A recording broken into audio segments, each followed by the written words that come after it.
once again to the City of Doors. Good evening, everyone. Feels like it's been a bit. It has been a bit. A hot minute. Well, it's good to see you guys again.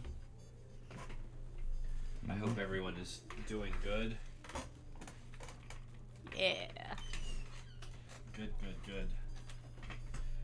Sorry if you hear me wheeling a chair around there. Mm-hmm. This is the official summer sport of D&D Dungeon Masters everywhere. Mm-hmm. Rickety chair wielding. Every element must be in place. I'm not even a DM, and my chair is rickety too. Why is that? I think it is an issue of poor engineering, and there may be a niche for an inventive engineer out there to actually create something wonderful. No, here's the real question though, and I fall completely into this category as well. Church, how much did you spend on your chair? Honestly, my chair is not very expensive. It's maybe a $40 or $50 chair. There we go. Master Miss, how much did you spend on your chair?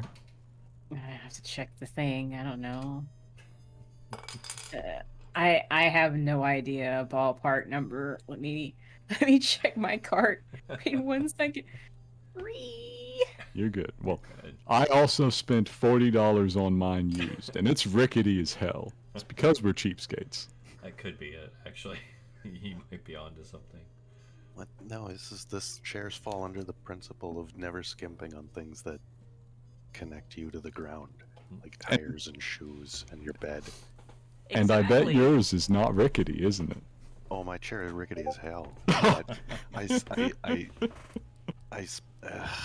need to replace it. I did spend 3 figures on it, but it didn't turn out to be as good as I had hoped. Yeah, about 100. I need to drop 4 figures on a chair. Can confirm. Dropped 4 figures on a Herman Miller Embody. Best chair ever. Oh my god. This is one for that fucker. This was 139. This one. See, that's like a sit in it for 10 minutes a day chair.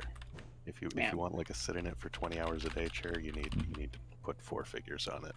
You need to pump those numbers up. Those are rookie numbers. Imagine, I spent 4K on my mattress. I'm not gonna spend that on a chair. Oh, I want to spend 7 on a chair.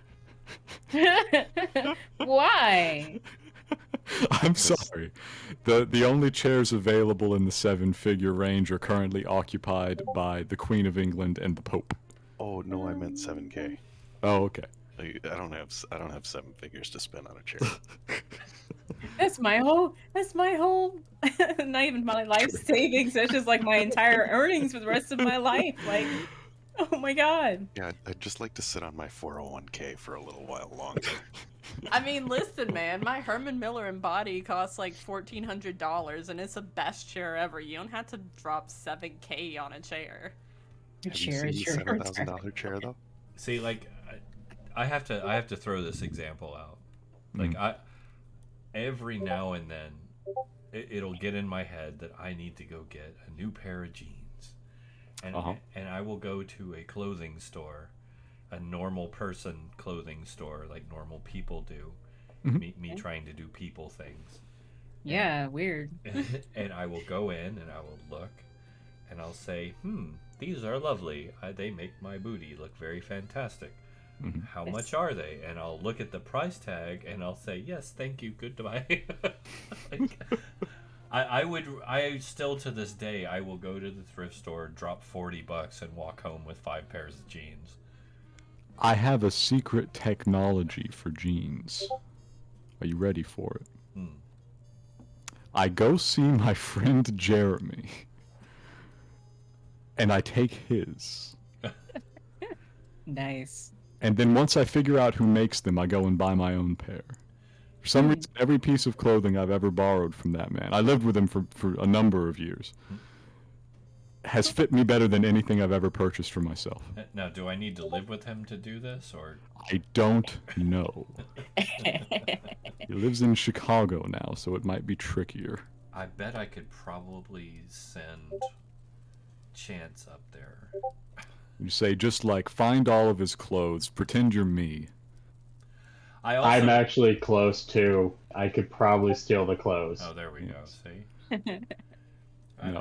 I think he had a pair of dancing shoes that fit me so well, I think he gave them to me as a wedding present. Oh. I also have this weird thing where I really like bell bottoms.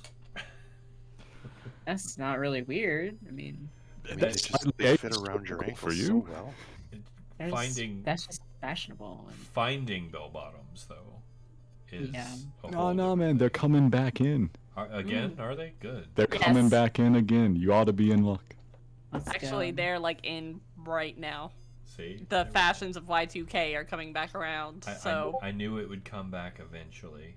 They always do. Are we doing fat pants and with the chains and the pockets again? The Ghinkkos? Yeah. No, I don't think that's going to be for another 5 or 6. Oh, okay. So It'll that's get coming there. around again, though. It'll get there. Oh yeah, the Ghinkgo jeans are coming around. It'll get there. Jams never came back from the 80s, though, if you even know what those are. Hell no, I do not remember those. I don't remember the 80s. Jams... Shall we have... oh, sorry, Shall yeah. we have a recap, everyone? Yes, we are getting way off track here with our fashion chatter. Please, my dear, if you would be so kind. All right. Last time on Sigil Confidential, the crew collected their bearings and themselves as they stood there on the first layer of Arcadia.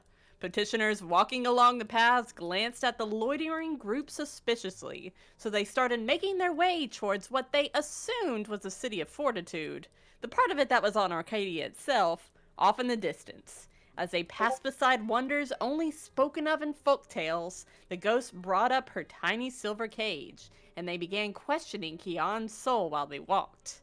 They learned that Jimmy has 1,000,000 gold on his head because he stepped on the toes of the most powerful creature in Beator and brought the angler to Sigil.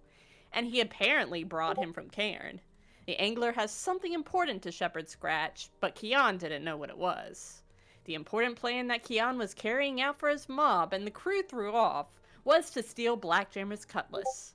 And because Kian had an Evermap on him, they asked what interest he had in spelljamming, but he was just there to deliver it and the cutlass to someone else. Having exhausted all of their questions, they continued toward the city.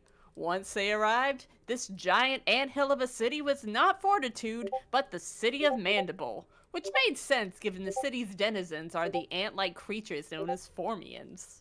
Everyone was worn out and decided to secure a room at an inn to rest before continuing their journey back to Sigil.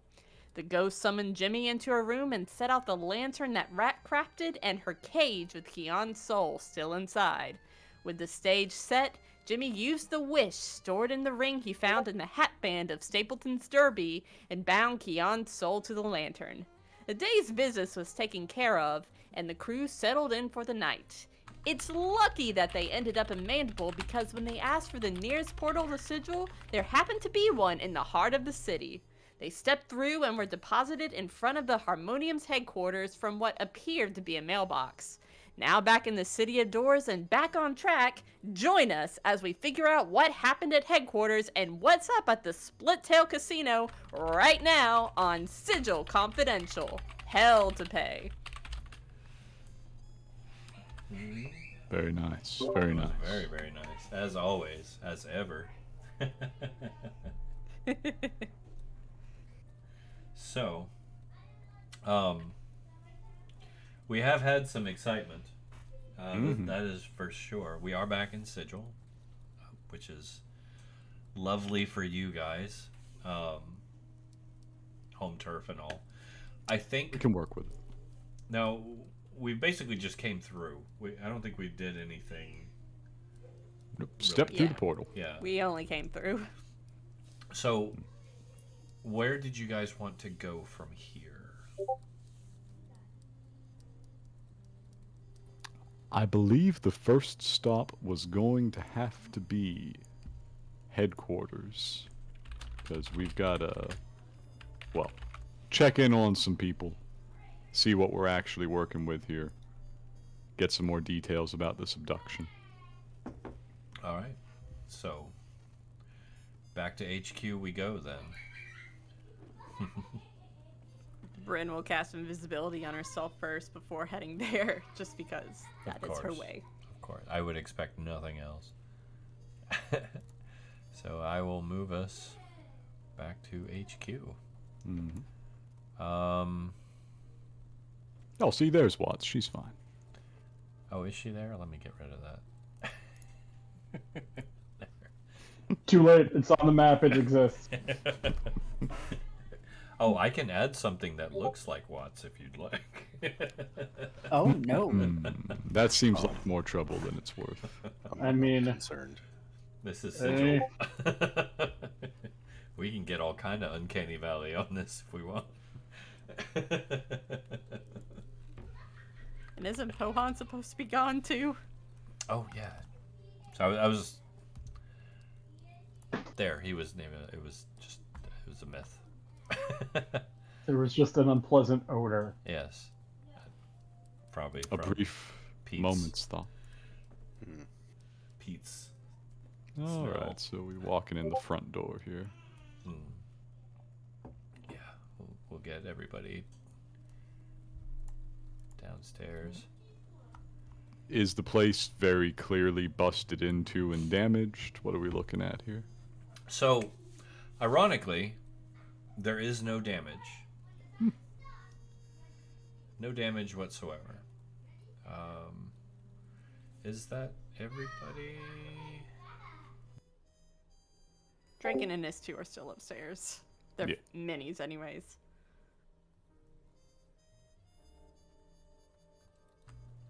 Okay, so yeah. One of these days I'm gonna have to build a token for Bob.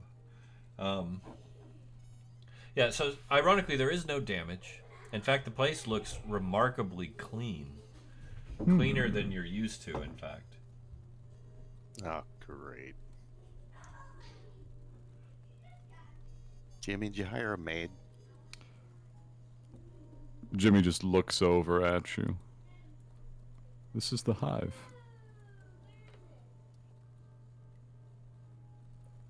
No one had... Find me a maid that will come work the hive, and I will show you an assassin. So when I say clean, I mean clean. Yeah. Jimmy runs a finger over the wall and examines it. It is completely grime-free, dustless. Not even the mortar is coming out. Kind of rubs that between his fingers, detects nothing, says, "Yeah, something's off."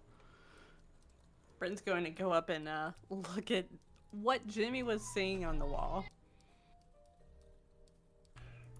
I'm making for the basement area. Jimmy, you think an ooze of some sort could have come through here?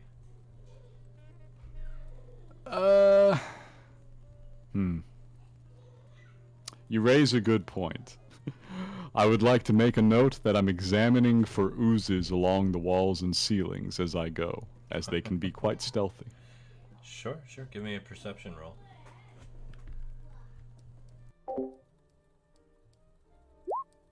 There you are. Very solid, as usual. I will say that while there does appear to be almost like an astringent residue on just about everything, you don't see any sign of a slime or anything, at least not that you would recognize. I do love being cryptic. Perhaps some sort of alchemical cleaning agent?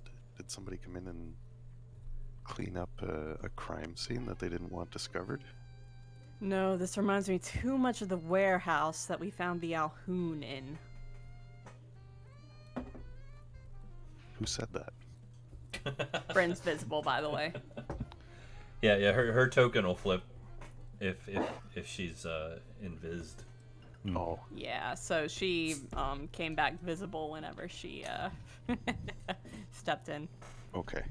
That means she likes you guys. You get used to the air just speaking. That's how Master used to talk. He was awesome, but then you just speak to an empty room and only realize it after like 5 minutes. That's true. Are you here? Now, Have I just been talking to myself this whole time? I don't know, am I? Are the voices in my head real? See? Do you hear him? I don't even know if he's here. I just hear his voice randomly. It's in the head. It's Maybe. just like, am I here? It's a out real of mystery. character, I don't think we ever put a source exactly on the source of that alchemical cleaning previously. We just ran across it before.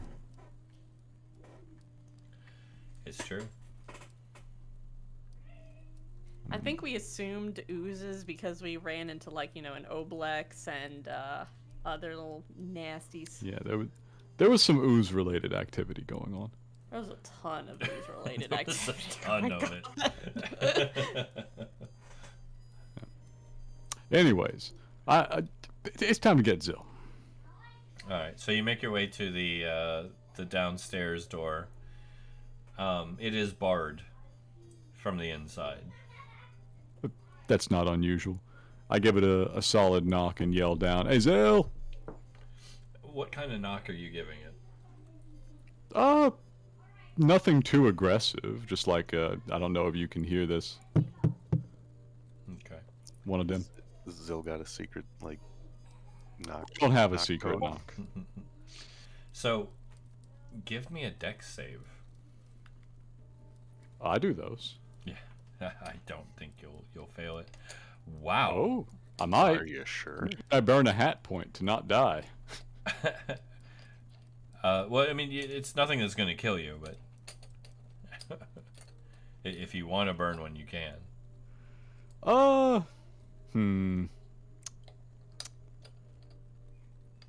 Let's see.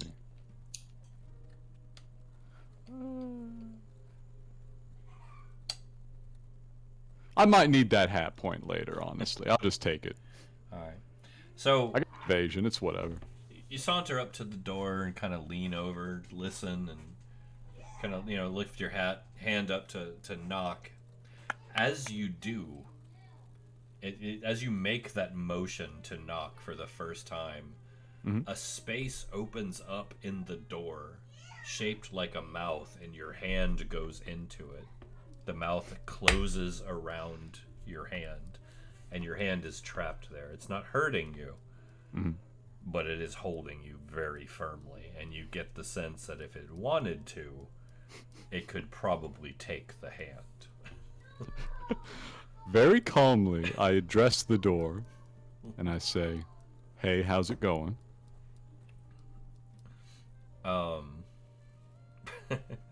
In this case, I am literally addressing the door, not Zill beyond the door. You hear some... That seems fair. Here, 1 second. Let me see if I can summon somebody here. Hey, Zill! So as you say the name Zill, the tension on your arm clenches down painfully. Not a fan? It can't talk because its mouth's full. I know. That's why it's funny.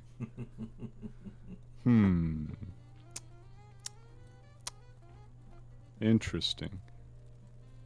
Very interesting. Can I have that back? Just asking. Try to persuade it. Sure, sure.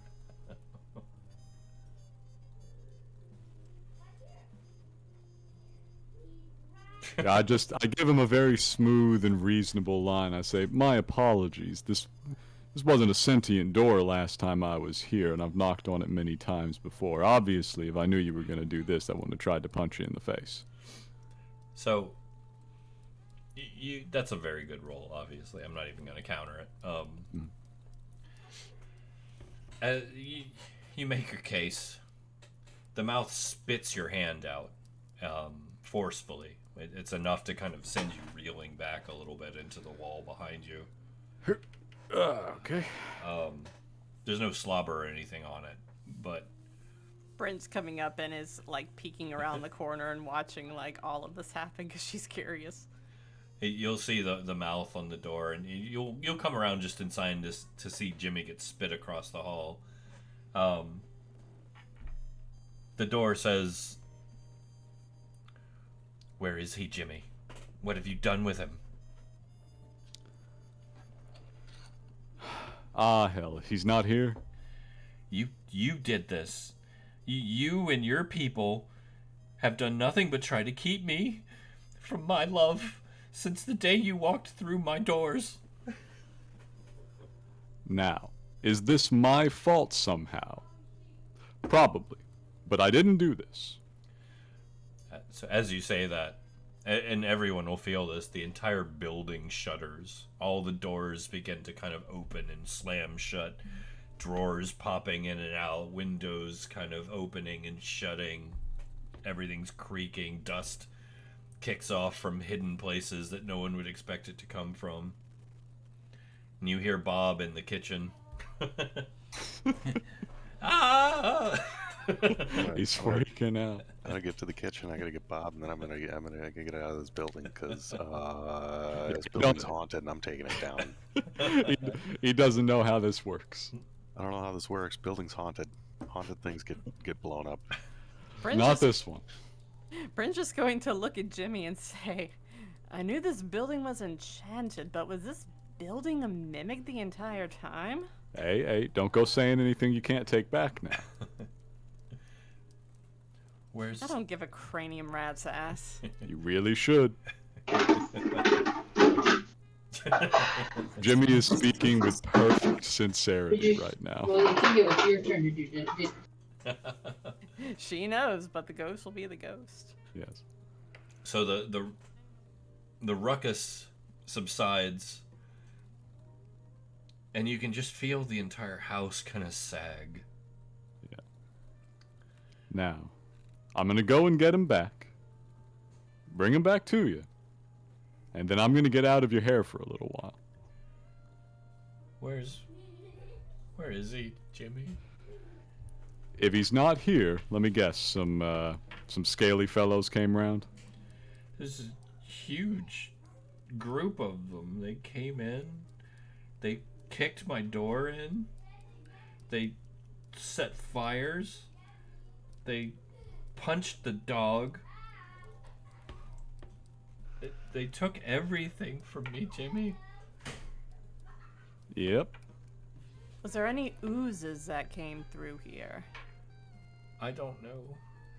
I couldn't bear to watch when they hurt my love. No. Like I said, I'm gonna go get him. I got a good idea where they've got him. Oh. And then I'm gonna kill everybody else. And then this should all blow over as soon as I get the hell out of town. I hope so, Jimmy. Because I'm losing patience. That's only fair. That's only fair. But we're gonna get a few things together and then we're gonna launch in, alright? Promise. Well, he crosses his heart. He says, I can't really say hope to die. It doesn't apply quite the same, but yes.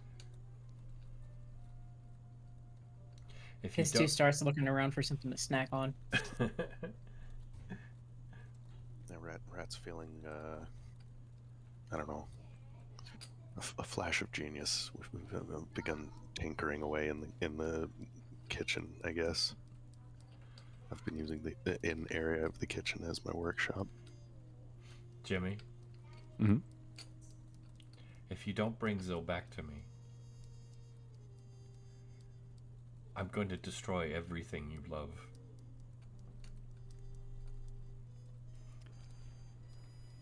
Jimmy looks the door. It has no eye, obviously. He just looks forward at the door. He knows this whole house is listening to him. And in a flat, pleasant voice, he says, "That's fair."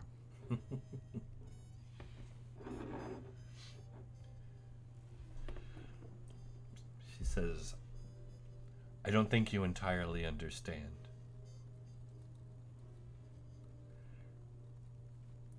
But you will." Mm-hmm. I do have a question for you. It's very important to the future of everybody in this building. Uh-oh.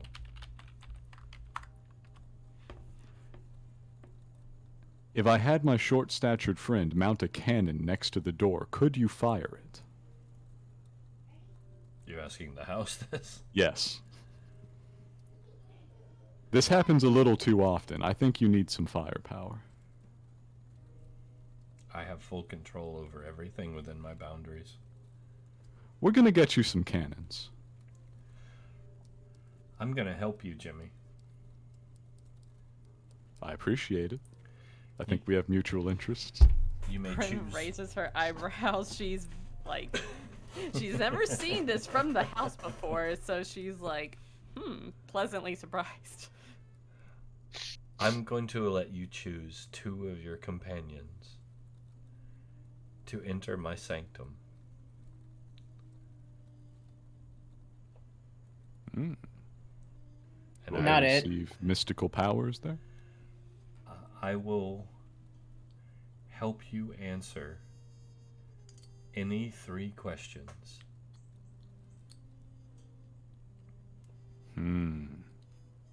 Saying again in case it wasn't heard, not it.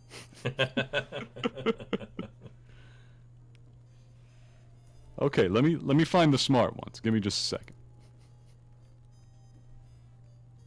So he looks over at Ghost and he just kind of wiggles a finger. You thinking? Yeah, you'll be fine. Walks off to grab some more. Who else are we thinking? Probably Draken, honestly. Ratt, Ristur, and Istu. Much as we are very fond of them, they just don't have the in-character background for most of this nonsense. That's fair. That you know of. That's fair. Rat's got the highest arcana and history in the party. That's true. We've heard some stories in the foxholes over the years. We're probably the oldest person in this building. Well, the building's probably the oldest person in the building. Well, This I is mean, true. okay, maybe second to the building then, but the building doesn't move. Yes, That you that's know true. Okay, Big I old haven't library, seen though. this building on any of the war zones I've been in. That you know of. That I know of. This building served a short stint as the mobile HQ in the Blood War. Well, Have- shit, you got me outplayed there. Have you Was heard the- of Baba Yaga? No. It was the van and the A team. Just Ratt might honestly be a good second choice, but Jimmy's gonna grab busy. everybody and discuss it.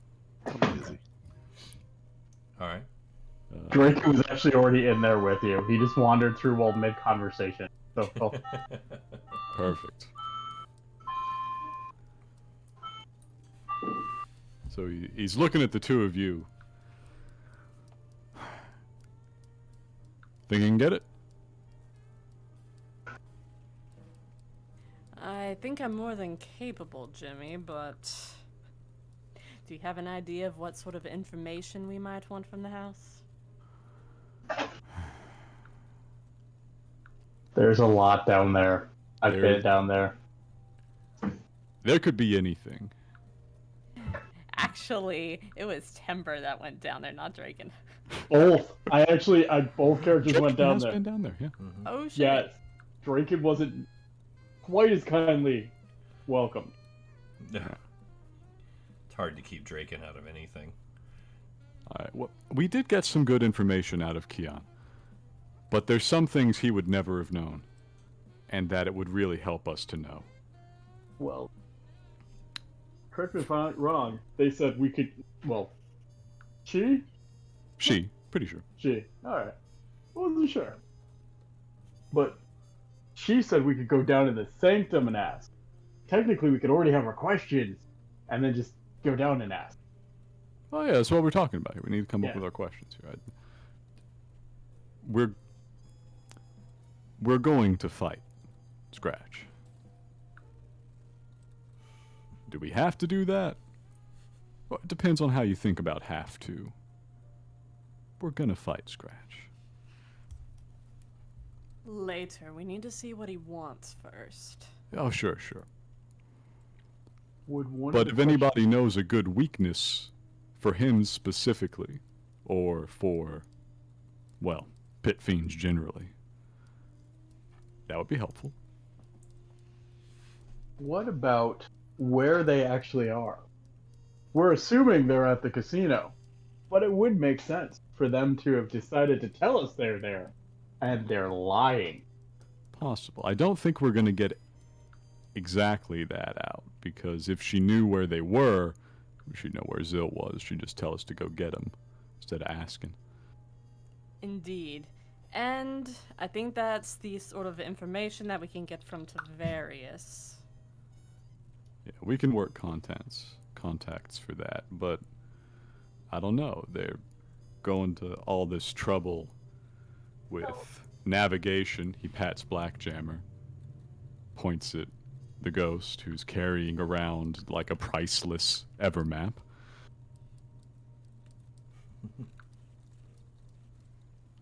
Where the hell are they going? That might be the question, or how did the angler make it here? Like, what That's was another the... one. Yeah, what? Who the hell is this guy, honestly? I got a bad feeling, but a little more information would help. Very possible. So, there's the three I would say, but I trust your discretion. Once you get down there, you got to make the call. We may want to ask what the relationship between the angler and Scratch is. Kian didn't know. That's true. I get the feeling that he just wants anything and everything from our past encounters. But then again, what does Scratch have to do with that in particular? Oh, the devils have a lot going on. Indeed they do. Which is why I want to know what is up between the angler and Scratch, because I'm pretty sure Scratch just doesn't have this information to hold over your head, Jimmy. Oh no. So, that's another good question. Might be more worthwhile than asking exactly what the angler is. I leave that call to you. The two of you are the brains on this one. I trust you. She nods. Now, make sure you wipe your feet before you go down, though.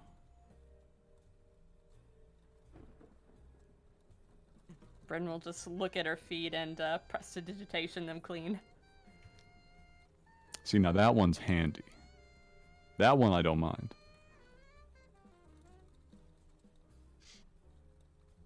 The house is clean enough, so, like, she's not going to track anything that she picks up from the floor, so. Yeah. Alright. Good luck. Wait, I assumed you were coming with us. Nah. She said two. I'm not going to press the issue. Oh no, she said you could take 2 companions. Oh, I can come too? Oh, I was just going to send them. I assumed the three of us, and then you'd answer the questions, because I don't think we just get one each. I think we just get to ask questions. I'd like to ask Bob to help me solder this bit. I don't know. Bob will help you. Bob Thank you. likes you, Ratt, so Bob will help you. Bob He's a will help helpful me guy, generally. solder these. Thank you, Bob. You're the best. Well, it's probably Yeah. good that we're discussing this before we head down. Yes. So, All right, 1 second. Jimmy's poking his head into the other rooms. He looks over at Ratt. He says, 1, we're going to head downstairs for a bit and have a chat with the house. 2, do you think we can install a cannon by the door? How big? Very. How many? However many you think is necessary. How often do you want it to shoot? How many devils do you think we can stack up outside? Oh, a lot. Those Probably guys, pretty fast, when then. they show up, they show up in force. Probably pretty fast, then. Mm. Yeah, picture the house, right? Picture the house. Mm-hmm. Now picture a battleship instead. I'm thinking that. Okay, so I'm gonna take you back into the entryway. Yeah. And I'm gonna take out my multi-tool and start like measuring up the wall and point like flutter up to the upper corner here. And say, so I'm thinking like some pop-down cannons that just kind of hide here in the corner, and when something triggers this door, it just pops down and just goes boom. It might not be a wall there anymore, but if the house is smart as you say it is, I think it can put itself back together. Maybe a little more precision than that. Like you want precision? Precision is good. Precision is good. I'm sure that she's got great aim. And I know that she doesn't appreciate holes in the structure. We've been there before. Okay, we'll work out something with less of a projectile and more of a magical force. Can the house do magic? Can I teach that, like build it something to channel the magic through? I'll ask. It's a good question.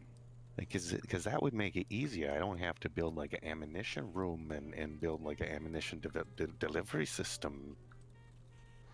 No, I'll definitely ask. That would help a lot.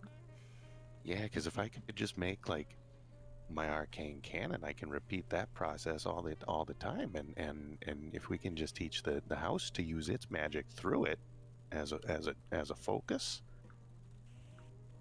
I could install as many as you need. Then we'd be living. Now, this begs an important question out of character, and the church is going to have a fun time deciding what class is the house. Fun times. Jimmy walks over towards Istu and Ristur, who are chilling over here.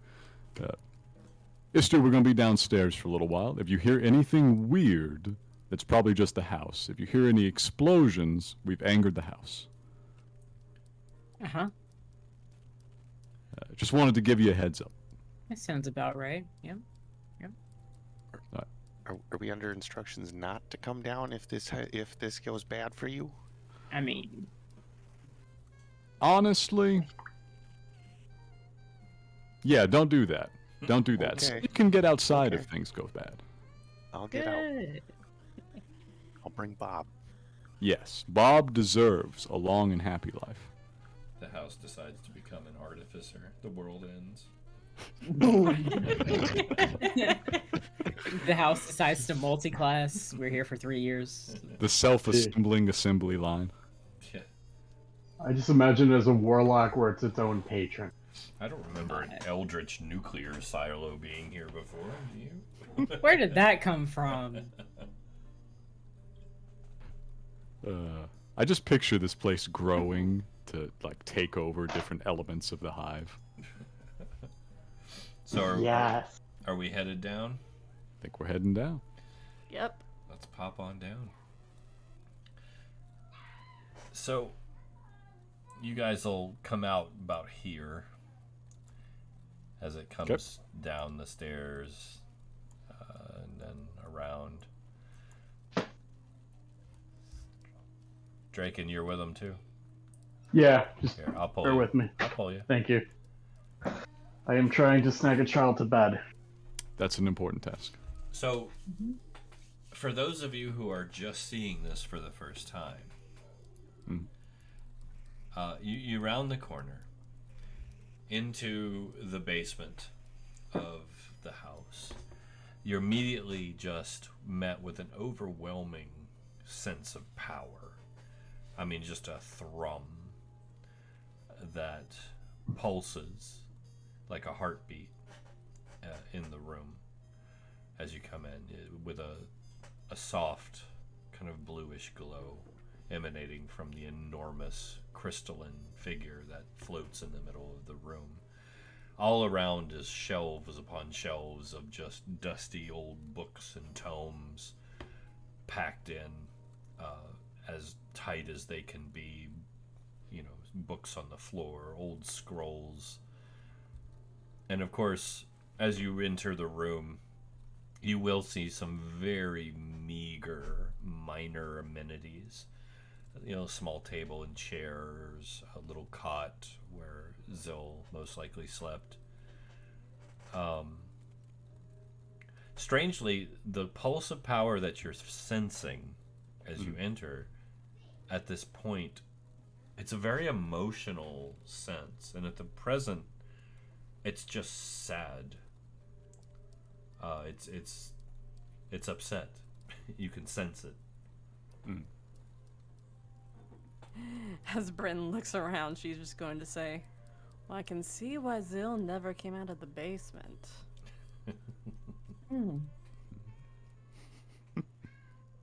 Hi again.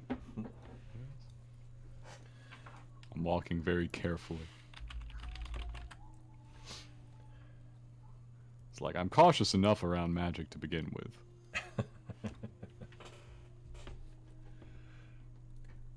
This may as well be high explosives. So as you enter, nothing hinders you. The place is relatively quiet, aside from the almost lull of the steady thrum, like a heartbeat. Very slow, very rhythmic, very regular. It's almost comforting.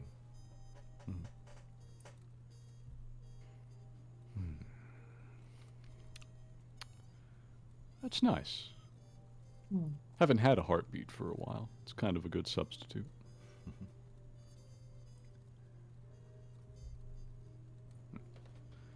Jimmy kind of shakes himself out of a momentary reverie. All right. Well, we've got a few questions that might help. So in a very soft but resonant female tone, you hear a voice echo from the direction of the crystal. Ask your questions.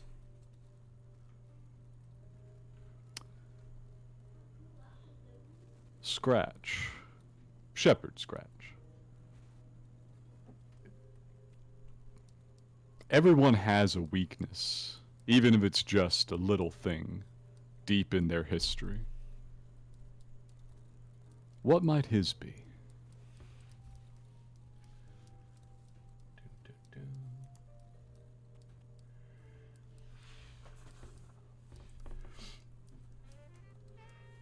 Scratch is unmanned within the ranks of his own. He is an exile seeking a way home. Ooh, that's good, actually. That's good. That's two questions in one.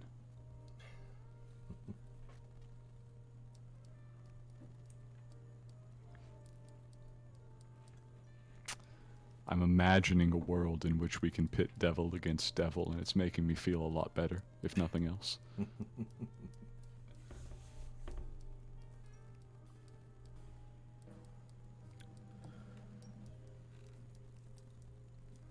Bryn will walk up and tap Jimmy on the tap Jimmy on the shoulder, and then point to herself as it's to ask, like, you know, may I ask my question? Jimmy kind of waves her forward. He's like, yeah, dude. Like, I continue insisting I'm not the boss here. I'm not going to stop you.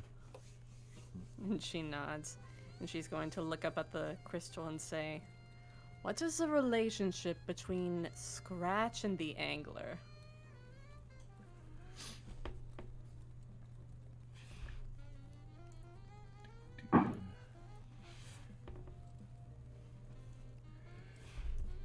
The Angler is an ever-present mystery, even within my reach. However, the Angler holds a key, and this key unlocks a treasure that all seek.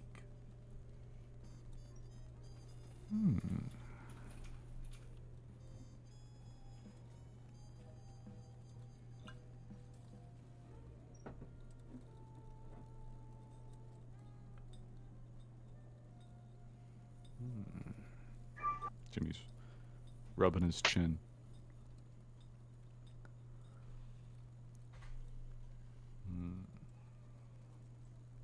Well, with no one else speaking, I feel like it's my turn. Please, please. I'm sorry. I gotta ask. How do we get home? Finger of death. No. How Jimmy do we goes get very home? quiet and still. I assume you're referring to Cairn.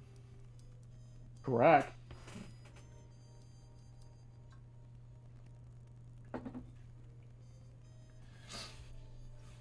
That is a voyage long and arduous, through places unimaginable and sights unseen. You will cast off, and you will set adrift amongst the multicolored mists of the phlogiston. But you must find the way on your own.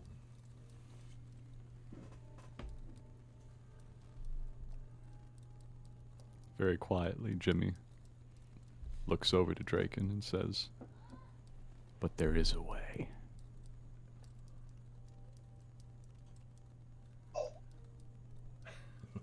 Bryn pats her bag of holding. I had to ask. I know we didn't talk about it, but it felt appropriate. Also, I feel like we should all leave the basement right now before I get hit by lightning, because I think it threatened to do that before. Finger of death. I It's kind of fine. pissed He has it more off. than 100 hit points. Well, we did I ask think. our 3. So she looks up at the crystal, gives it a respectful nod, and then begins to head up. Okay. It was nice seeing you again. Bye. Pleasure as always. I'm leaving now. Okay. Jimmy looks up. We're gonna set to work now. We'll be back with him. You'd better, Jimmy. You'd better. Because of all the things you've faced in your entire existence, I'm the one that can close the way.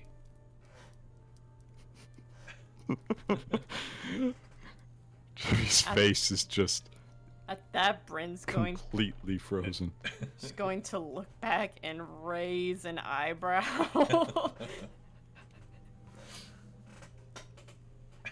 Yeah. Well, then I will be very, very certain. Just kind of gets his feet moving. We're heading that way. Yeah, she won't hinder you on your way out, so. Yes. How long have we been in this camp? I think it's the first actual, like, group RP we've had down there.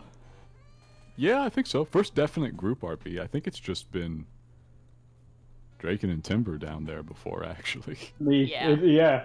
I think I've gone down as both characters and been threatened That's by it. as both characters. Yeah, it was very quick and GTFO'd.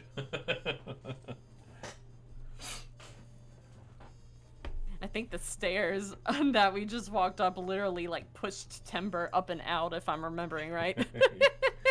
Oh yeah, the house is a trip. Literally, it can trip you up. Oh yeah.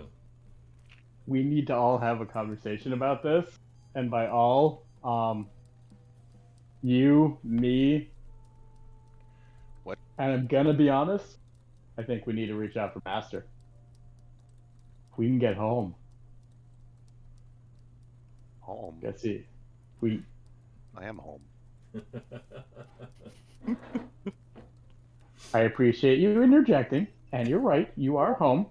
That was actually a conversation with Jimmy, but thank you for I thought- input. I thought do you agree. You came in my kitchen. I'm busy tinkering. Like I'm distracted. I'm hungry. I wish food, but I appreciate your input. Thank you. I don't do food. I'm making. This is still where we my keep glasses. the food, though. Yep. Make your own damn sandwich. Draken, would you like for me to cook you something? I don't want to say yes, but I would appreciate it. Here. Because if not, I'm probably having water and some sort of random food. Because I really don't cook. Yeah. I just eat basics. Okay. I can get something started. I believe we need some lunch. Anyways, we can talk while I cook. So she'll like pull out an apron and get to work. Solid plan. I have a feeling that if Ratt made a sandwich, it would be the most structurally stable sandwich you can imagine, and also about 4 feet high. That's taller than Ratt. I know. On the other hand, I know. That's what would. That's it. Would yes. could we kill someone with your sandwich? Because in that case, I would very much like you to make me a sandwich. It would be a projectile hoagie Would it explode? Because I am all for that. with flavor. And also straight hot to Flavor explosives. Town, but also Psychic damage. maybe spicy. Explode on the way out. Force damage. So Draken, from what the house said, the phlogiston is correct. That is the material that exists between all of the different worlds on the prime material plane that are encased within crystal spheres, so that is something that we'll have to sail through to be able to get to Cairn's crystal sphere. The finding our own way that the house mentioned.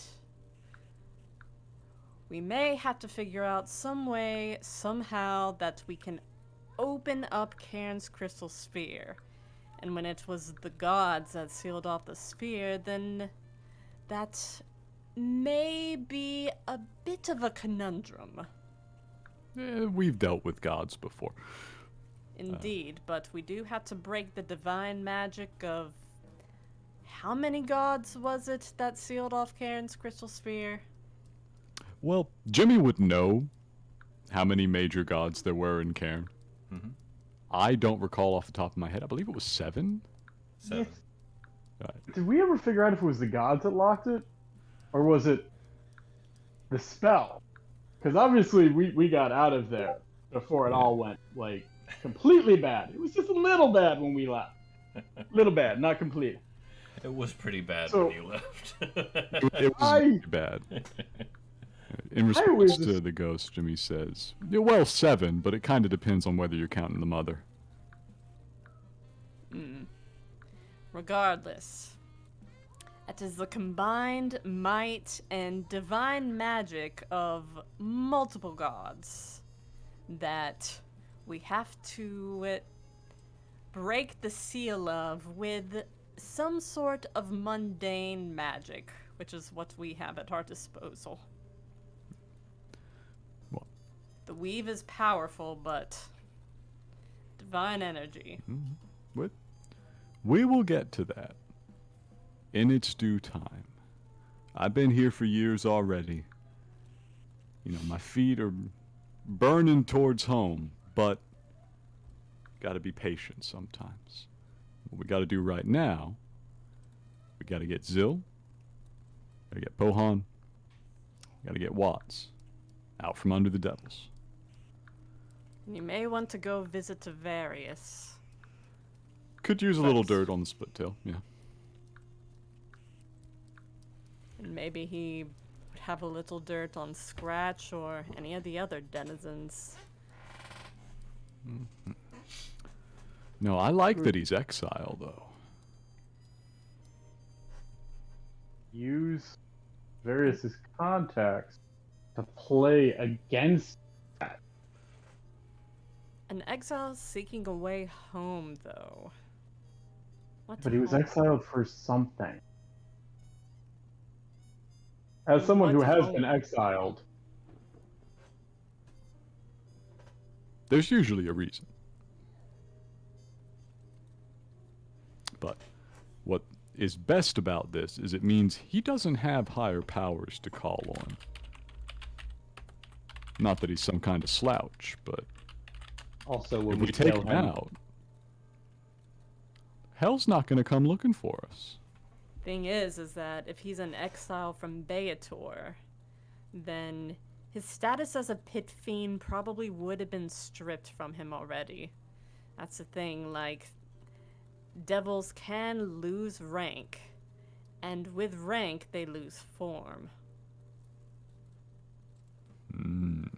What So you if thinking? Scratch was exiled from Beator, he probably wouldn't be a pit fiend, he'd be probably a sodding lemur.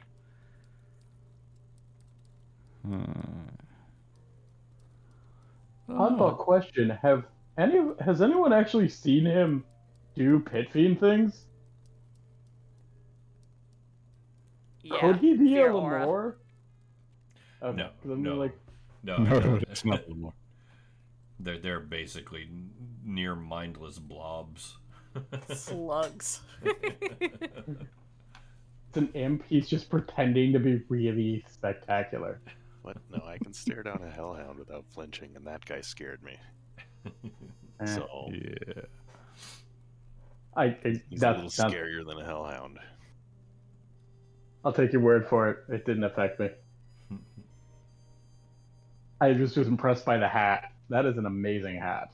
He does have a very fancy hat. I like mine better, though. I mean, I think you'd be scared if something 4 times your size just like popped up over your shoulder. As someone who's had that happen, yeah, it's scary. I mean, I came face to face with the Beholder. That's the only time I was concerned. The was avalanche worthy of shook you concern. up a little bit, I think. Yeah, that was fun. Well, let's pry into that a little bit. We need to find out about the terms of his exile, if so. Because I don't know how much heat he's packing. I don't know how many people he's got under him. But if he's not in the main structure, right? If he can't just ring up the princes and the dukes and say, hey, send backup. Draken, we might actually be able to unlimber our true specialty. I am always up for unbelimbering that special. Yeah. At this point, I think we can safely say that Bryn's done cooking, so she'll pull down 6 trenchers and load them up with food. Sounds good. And yes, she will shove a plate Jimmy's way. Yeah, I take it. I still appreciate it. I'll put my tinkering down for a minute, and then take your thank you for the food. We come out here with it. Say, hey, we got some grub and some info.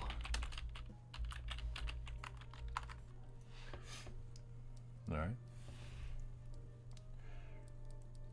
Meeting in the lobby.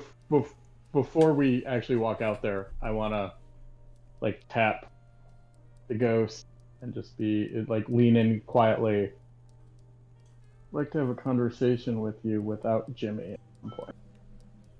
She nods. We're out that here in now? the lobby, and Jimmy's taking a moment to explain to Istu, who's just been chilling. She'll look at Draken and say, do that now or later? Mm-hmm. How goes? Well, we had a chat with the Later. house. Had a quick discussion, Yes. so we've got some helpful news. It seems like Scratch is not really in the best of shape with his hierarchy over there. House said was exiled, which is good because then the legions of hell don't show up if you kill them. Okay. It's very convenient given our current situation. Yes, I would say so. So that's some good news. He's pretty clearly looking to put together all the components. He taps Blackjammer again. Of a successful Spelljammer voyage. Maybe looking to force his way back home? That's just a thought. I don't have any backup for that yet. But meantime, we're going to dig into his past some. We're going to swing by Tavarius's place. You remember Tavarius, of course. Yes. Get a little info on Scratch, get a little info on the Split Tail. Then head down. We have some friends to go looking for. Sure. And a job to pretend to take. Keep up appearances. Jimmy, do you know where the Split Tail is? Yeah. Down at the, what was it, Green Mill Tavern? Something like that. Yes. Do you know how to get there? That's honestly a fair question. Jimmy puts his hand on Blackjammer's hilt, and then immediately succeeds on the navigation check. Alright, Jimmy. So, the Green Mill Tavern is at the edge of the ditch. The Green Mill has an actual operating mill in it, so it needs the water that's in the ditch to run, obviously. It is in the lower ward. It is the cleanest building in the lower ward because they keep it scrubbed, so you will come upon a bright yellow-green building that has perhaps the only tree that grows in Sigil.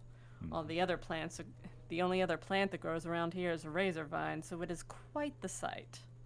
Can't miss it. That sounds nice. Anyways, Jimmy starts rattling off the absolute shortest route there, which involves like detours through people's living rooms and through the sewers, skipping entire blocks of the city. All right. So we're making a trek there then, yeah? Yeah, that's the plan. Unless Ratt likes to finish up his tinkering before we go. If anybody's got anything to do. Yeah, actually, I'd like to ask Istu to come join me in the kitchen for a fitting, really quick. Will do. Wait, Jimmy, are you going to the Green Mill Tavern first, or are you going to Tavarius first? Oh, we're gonna go see Tavarius first.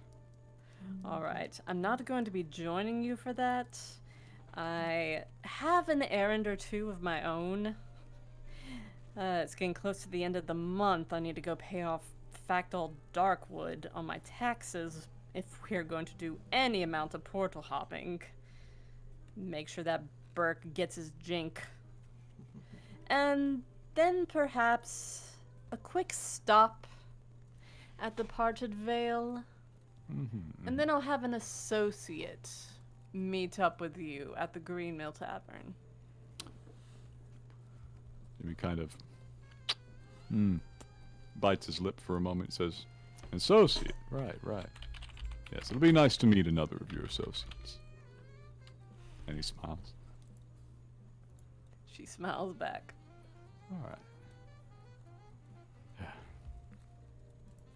I'm gonna go change these boots. Poke my head back out into the lobby real quick before you go, Jimmy. Yeah. Leave your black card. Jimmy kind of tilts his head at you, goes, pats his pockets, pulls out a business card. That one's not black. I'm sorry, my friend, I'm a little lost. I'm gonna need funding for the cannons we talked about. Oh, I've had a stroke of genius. Oh, okay. All right, I got you. Now, you think I have credit? Are you crazy? You live in the hive. I will leave you a bag of gold. That'll work. Credit. The last time any of us tried to use credit, Draken gave away the building. Oh, I bet the building wasn't too happy about that. I did not give away the building. The building is its own personal thing. I cannot give away a building. The other building. The Wickle tongue. And I tried to pay. Just things were bad. I might have been paranoid and hated you all. It's kind of a blur. It just happens sometimes.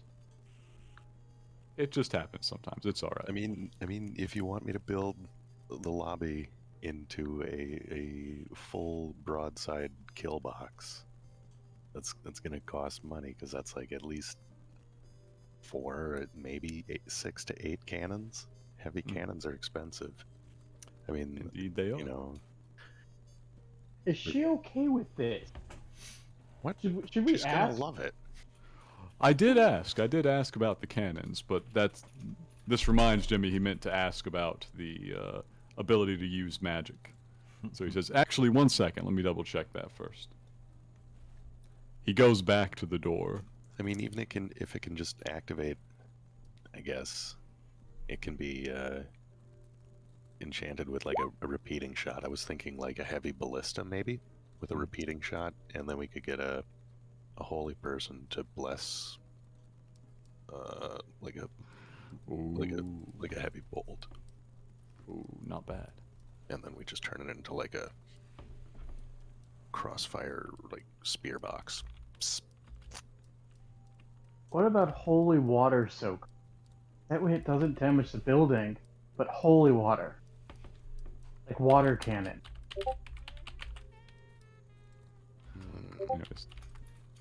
At the back door now, the door down to the basement, Jimmy pulls up in front of it, lifts his hand and says, no, not again.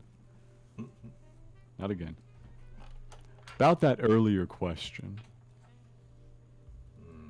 Do we need to mount cannons? Could we just put a magical cannon there and you use it? Just gotta feel out the options here. We need you well defended. As I said, Jimmy, I have complete control over my domain.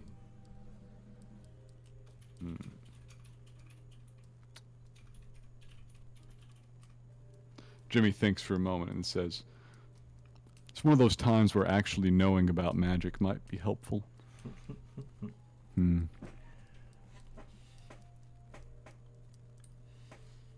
He reaches a decision. He says, all right.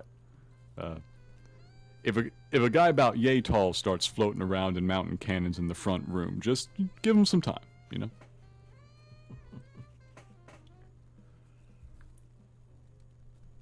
He returns to discuss with Ratt for a moment. So, vibe I'm picking up is anything that a person could use, she can make it function. Okay, I wouldn't just trust her to cast through it, though. gotcha. Like, So imagine how the magical about capability of, like, me. some like heavy ballistas. Can we get her to widen her walls and maybe like hide these behind some secret compartments, or like absorb some heavy ballista, like some ship mounted things into her that can pop out when needed? Don't know about the pop-outs. Well, It's not as if we need to hide them. I'll talk to the ship or the boat or the house. Yeah. We'll figure it out. We'll figure it out.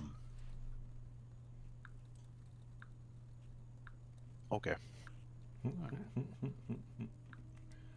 I'll flip you the. Are you heading out? In a bit, I'm gonna get some different clothes on. These have been kind of through the ringer. They've been burnt a little bit. They're probably actually soaked with a powerful hallucinogen. Now that I think about it, I really need to change. Okay. So you get cleaned up. Yeah, I'm going to. I just run back through the lobby and mention that I'm heading upstairs. I'm gonna change and grab some stuff. No problem. That's a good opportunity for a private conversation if you wanted one. Yeah, I'm working, flying around, fitting Istu with his new suit and final touches, final tinkeries. Okay. Istu is attempting to follow your flight path with a very limited range of motion of her scales on her neck. or their neck. God, every time, I swear to God, I swear to God, I'm doing like 3 different things right now, and I'm trying so hard. Like, You're good. It's very difficult, but yeah. So Jimmy's busy upstairs for a moment. I think this this suit is coming together rather nicely. How do you feel about it, Yistu? Does it give you good range of motion, or can you still cast and do all of your? Is it restricting you? I like this. This is my entire aesthetic. Does it look the way you wanted it to? How does it look? Business ball gown? Yes, let's go. I feel like I could do my taxes and then tell somebody off. This is great. Ghost, would you care to join me in a side room for a moment? Sure. Alright. We shall go up and grab one of the rooms that nobody's in. It's not. I didn't public it, so that doesn't work. But you can add it to your character sheet on D&D Beyond. Because sharing it in a campaign. I don't know if you're using that for your sheet management, but It does work, actually. I can click on that link and look at it. oh, you can. Oh, cool. Probably because we're sharing in the campaign. Yeah, probably from the campaign, sure. So she'll lean against the wall and say, "What's the chant, Draken?" Couple things. First off, what would you prefer I refer to you as? Like, do you want me to just keep calling you Ghost, or do you have a name you prefer? Ghost is fine, Draken. Alright. Wanted to make sure. I know very much about self-made names. So, first thing I want to talk to you about is Jimmy. What about him? So, Jimmy's. I think you figured out that I like to look out for Jimmy, try to protect him, Mm-hmm. and I'm a little concerned about the sword and its possible influence. You and me both, Draken. I'd like to see, because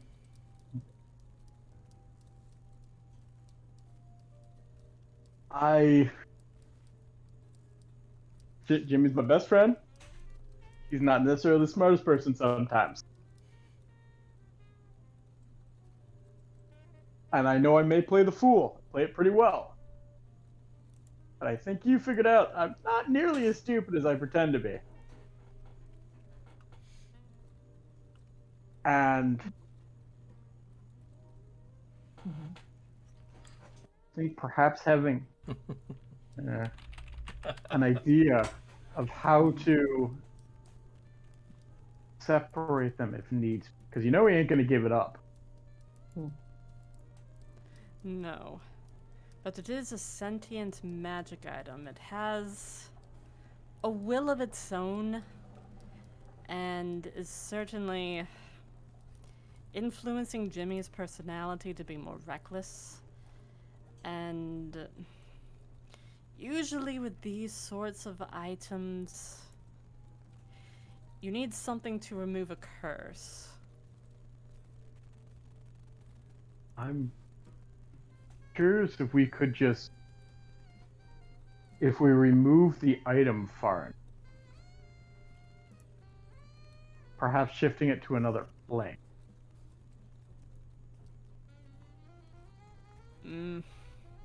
I'm not looking. I felt like you and I were on the similar wavelength when it came to this and our concerns. We are. I think shifting it to another plane might work. We need to end Jimmy's attunement to the sword, and probably something that will remove a curse for good measure. though. I think Jimmy is loath to give it up just because of a sort of damage that Black Jammer can do, and also I think he's of the mind that it'll help us navigate back to Cairn. Though, and she's going to reach into her bag of holding and pull out the Evermap. I don't think that'll be much of a concern. Oh no, I agree completely. He's not giving it up. This would be against his will. And if either one of us makes a move because it's bad, like if you make a move, I got your back. Fair I'll enough. back your play.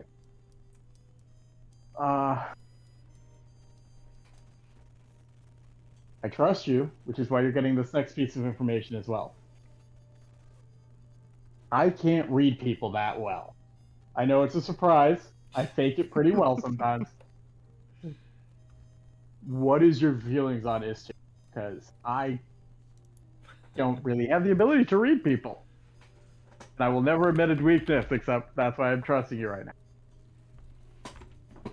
I'm awfully suspicious of Istur, I'm not going to lie.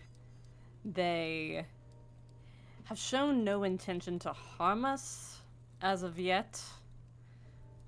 So, especially given what just happened, I don't think they are quite a danger to us. However, it is suspicious that they gave a very roundabout answer to the question of whether or not they worked for Scratch.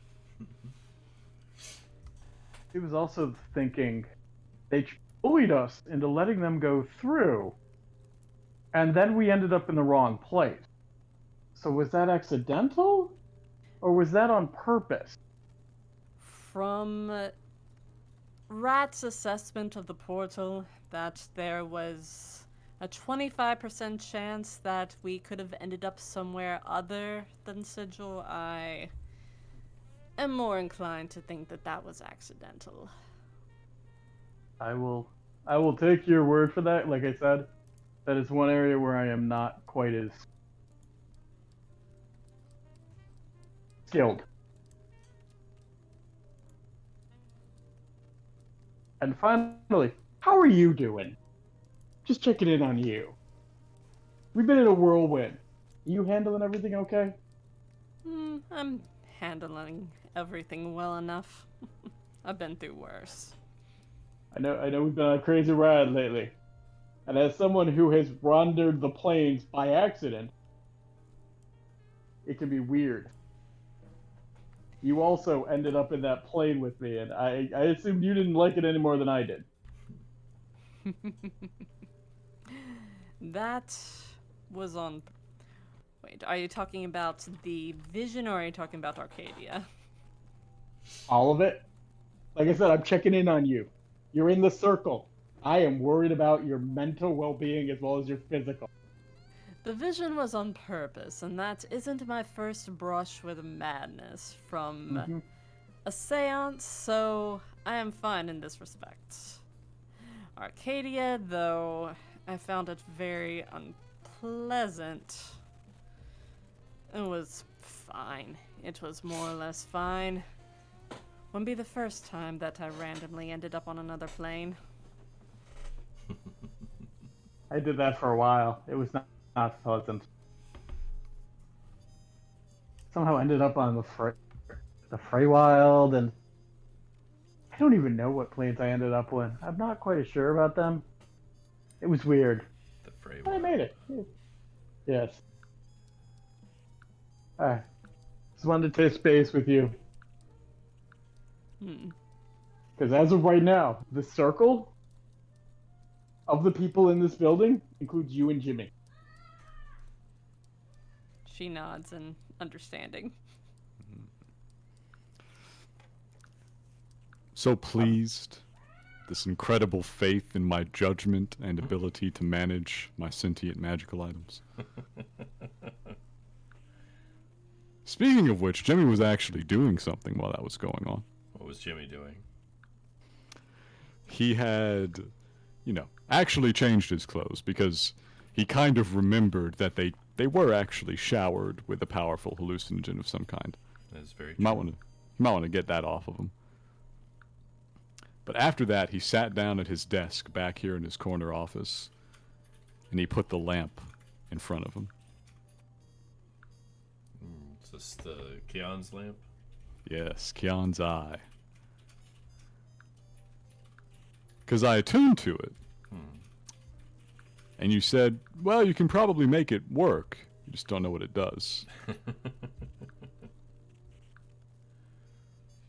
That's Speaking of recklessness, What? This is the least reckless option. Come on. That just makes it more fun. I gotta test it while it's safe.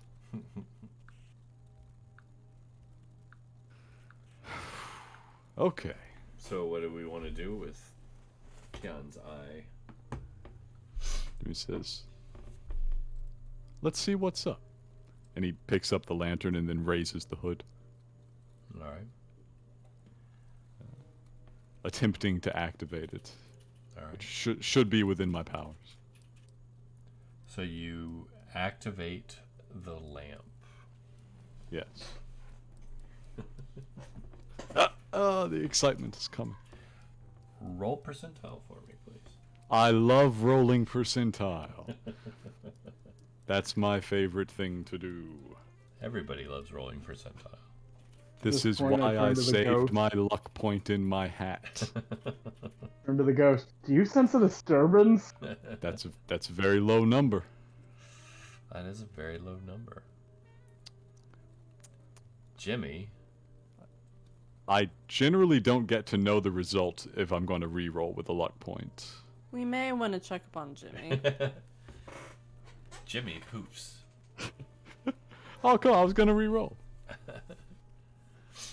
Do I actually poof into nothingness? Well,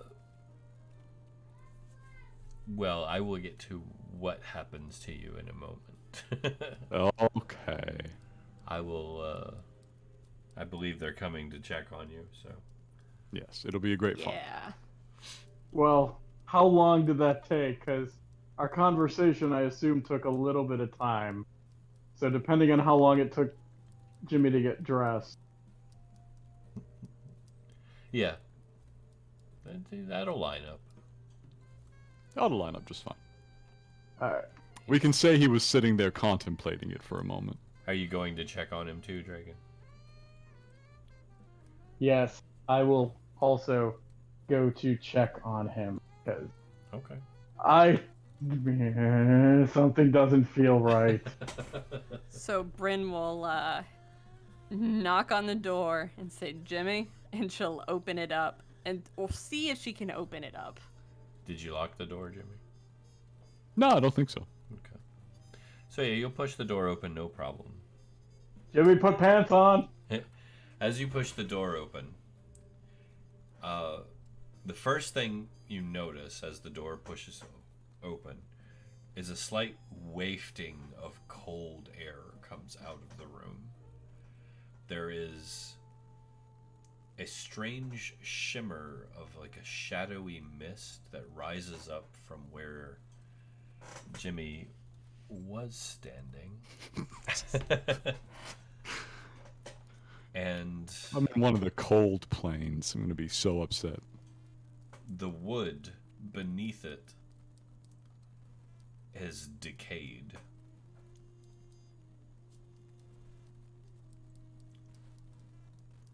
She's going to look down and say, oh, God, damn it! Give me a perception roll, Ghost and Draken. If you want to. It's optional. You don't have to. 22. Yes, I know you say that, but you know we're going. Thank God, because I don't want to I'm not railroad you into unnecessary perception rolls. give me a moment. It's still loading. You're good. My character sheet's not happy with me right now. It's Apparently. You're good. You're good. I will say, since Bryn nailed it, I'll go ahead and say what's going on. You know what? you notice the faint smell of... Oh, hey. Natural 20! Boom. I don't know what modifiers because my character sheet's blank, but I think that It's makes at it least good pretty number. good. Yeah, so you both nail it. As you walk in, seeing this, concerned, obviously, you're also hit with the smell of decay and something else, something different, like ozone. Now, the two of you have been in Sigil for a while. Draken, you in particular, have been to the mortuary. Bryn, would your character have ever gone there?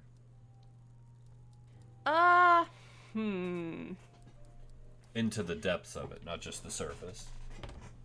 No, not the depths of the mortuary. The closest she would have been to the dustbin would probably have been the White Casket, tavern. But she, no. So I'll say this: it's something that you would associate with the dustmen still, having been around them. It's a smell that they give off, especially the ones that work deep in the mortuary. Draken, you pick it out. You have flashbacks of, being around Malachi and whatnot. It's this strange sense of absence in a smell that you almost associate with the negative energy plane. I'll give you that since you both rolled very well. Poofed my damn self to the negative energy plane. Maybe. Actually, would Bryn have perceived a smell of negative energy from her vision? Because she did see the, wash of negative energy, hit Cairn. Yeah. Yeah. That's you can make that association. That's fair.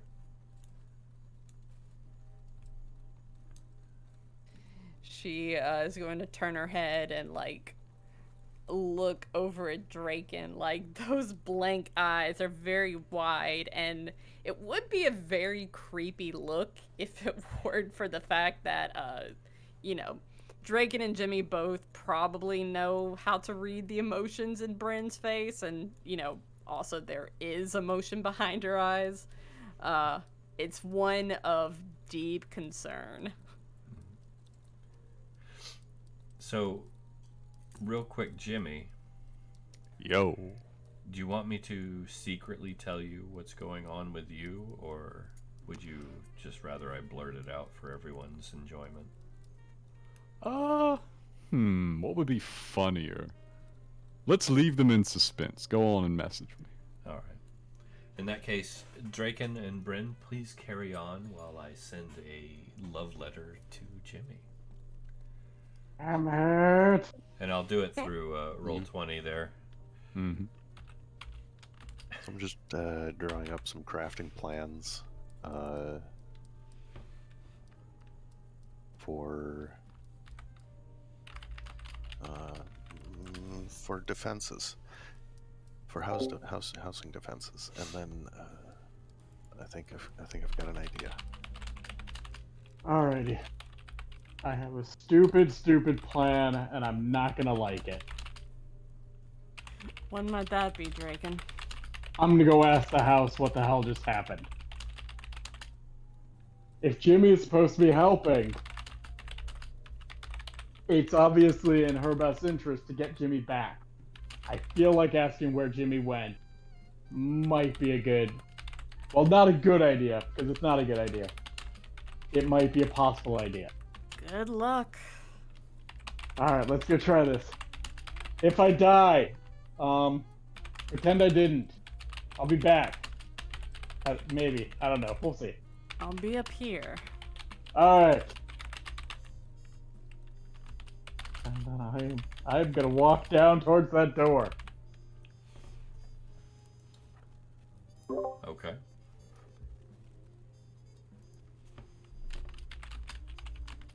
Hi. Hi, Miss House. Don't actually know what better way to call you, but Jimmy seems to have disappeared, and I'm getting a very negative feeling from it. And considering it happened within your borders, do you know where he ended up? Because obviously Jimmy is going to help you get Zill back. So we need to get Jimmy back so we can get Zill back. So where's Jimmy? Should I make a persuasion check? Give me a persuasion, yeah. All right. All right. 17. Let's give the house a roll against that. Yes. And I'm just trying to figure out where... The house remains stoically silent. All right. So, am I Jimmy's capable gone. of action, Church? Yeah, you're welcome to respond. Okay.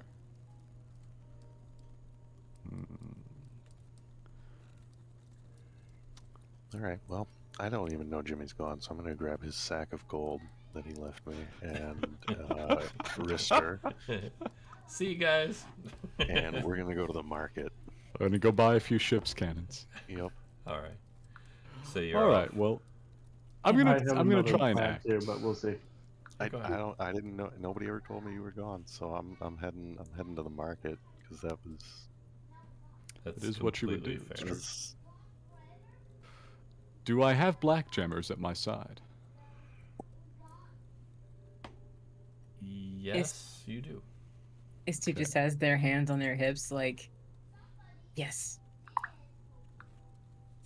So, I look amazing. They're just gonna walk out and be like, with the most confidence that you've ever seen. I'm guessing this is, I don't know if this is in real like space that we're in, but walk back into this room like with confidence, like, I got this. Great. I got Sachet. everything. Mm. I should not be able to fail a navigation check while I have black gemmers, so I place my hand on the hilt and think, all right, which way is out of here? Out of here is not very specific. Back to the office. And feel free to just say the answer, you know. It's fun being sneaky, but it's not worth the delay. So, the distance that calculates in your mind is beyond measure. And the direction is very close to straight up. Now, did you ask that question out loud of Blackjammer? He said he was thinking it in his mind. Yeah, I was thinking that. My assumption was that the sword gave me the ability to make the navigation check. You tell me if I have to literally ask Blackjammer. No.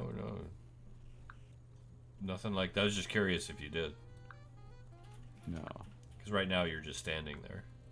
Yeah, right now I'm just standing there. What I would do next, after letting that kind of calculate in my mind, I would say out loud, ah, shit, that's a long way, isn't it? Okay. Do I have the lantern still? Yes, but it is dark.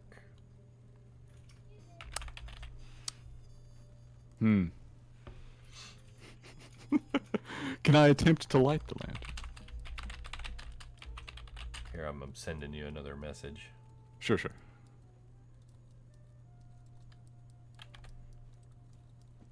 Such fun. I'm glad I didn't try and do this in combat.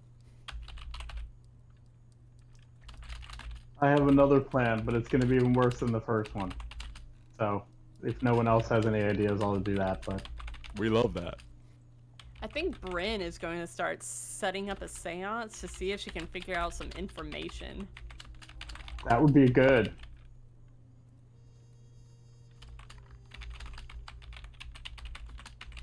Yeah, so she is going to start petitioning the spirits around where Jimmy pooped to see if she can, like, you know, find out some information about what went on here.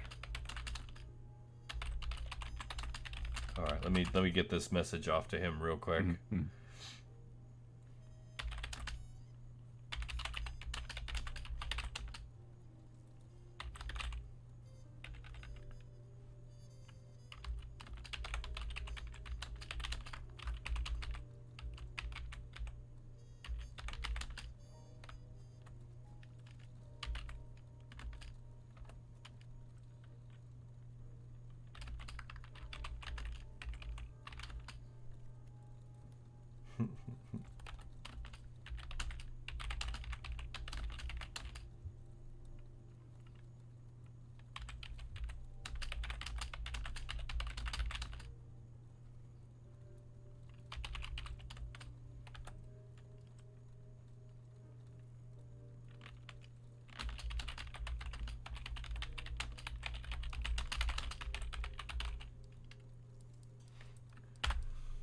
Okay.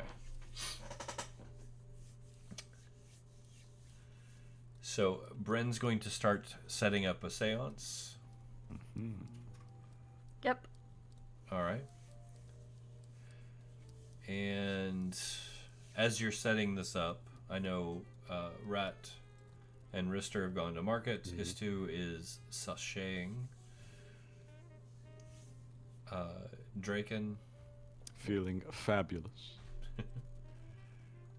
If it's, I finish that, I am gonna go back in the room. And I don't know if this is not going to work. It's gonna be entertaining. There is obviously some sort of, like, I don't know how much is left, but residual energy from when Jimmy went through.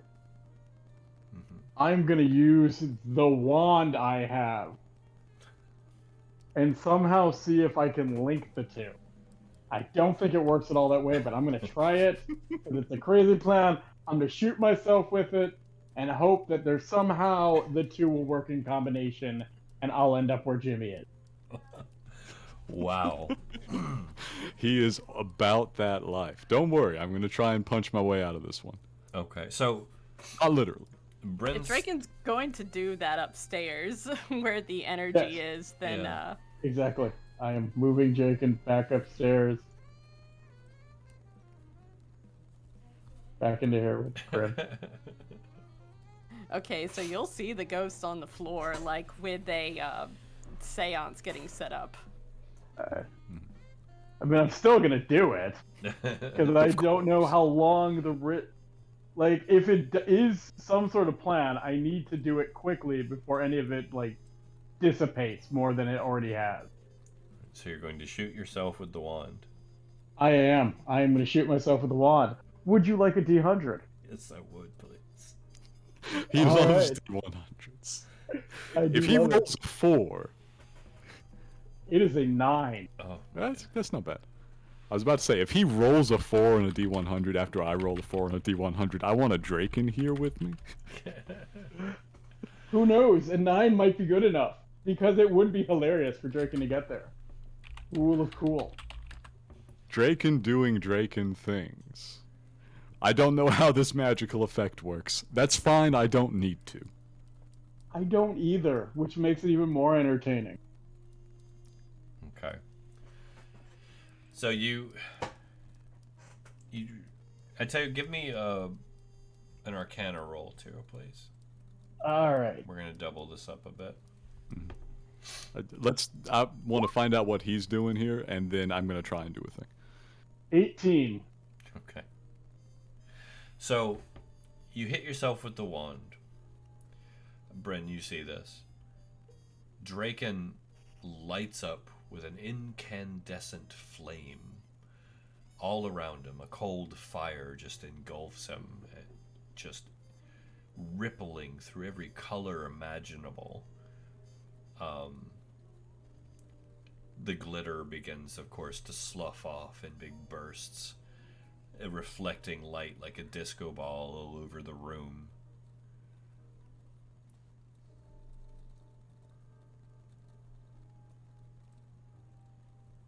Is that it? That's it. Yeah. Oh, damn it. Fairy fired himself. Classic. Bryn's just going to lean on her arm and say, "Would you like to join me in the seance, Draken?" Yes. I will happily join you in a seance. Alright, sit down. Let's see if we can petition the spirits and see if they know what this energy signature is. Over here in my zone, with my spirits, Jimmy recognizes it after a moment. He's pretty good with languages. Yeah. And he says, I'm coming back, but I have to do it in strength, not, well, like this. And he continues trying to light the lantern again. All right. Trying to light the lantern again. Strange thing about this lantern is there is no place to put a flame. Mm-hmm. So lighting it is proving to be difficult. Yeah, it's one of those tricky ones. It's more of a force of will thing. So you're just trying to will it into light using your attunement. Mm-hmm. Okay.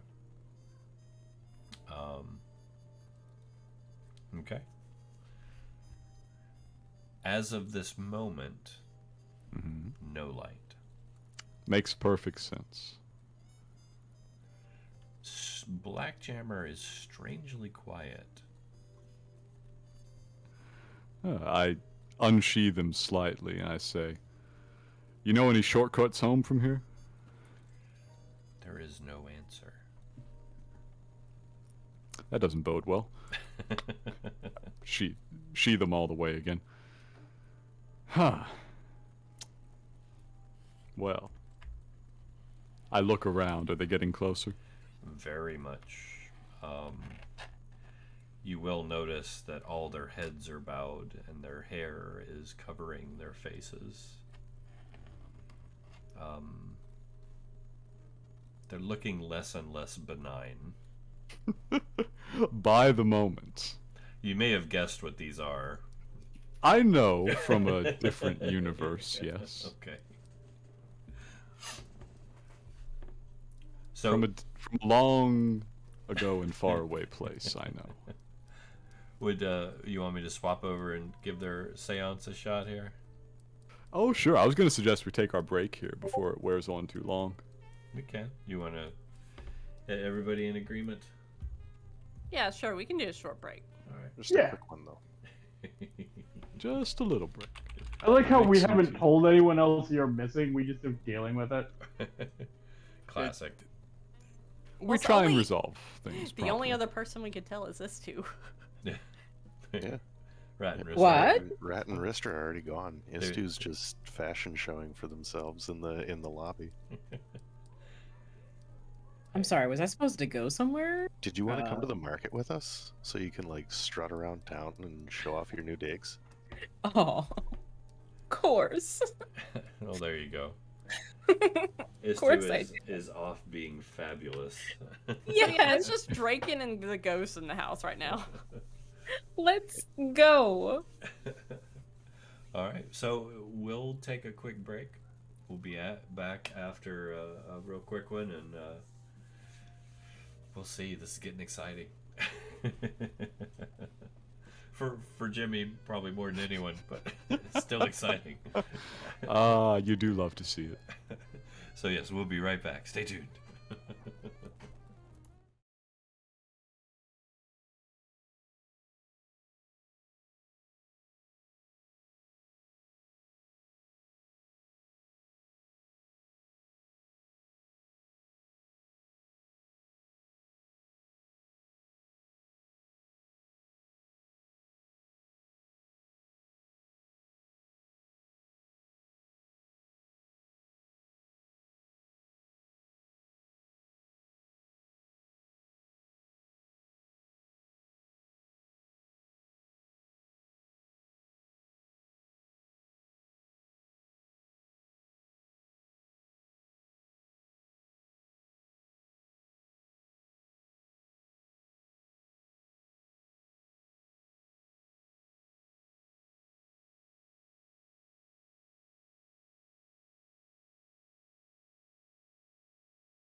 back, everybody.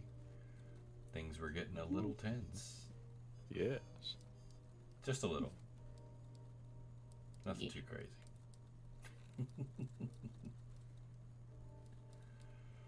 So, we were about to do a seance, I believe. Yes. All right. I'll make a note that while the seance is ongoing, Jimmy is not inactive, because that might be bad. We'll just do a little temporal shift, you know. All right. Do a little hopping back and forth. That's perfect. I imagine you're in the situation you're in, just begging this lantern to fire up in your mind. I'll try that for a little while longer, but, you know, only so long you can go with that until you decide that it has simply betrayed you. And that you must now, well, fight your way out. Sounds good. Okay. So, let's do this seance. Bryn, set the mood.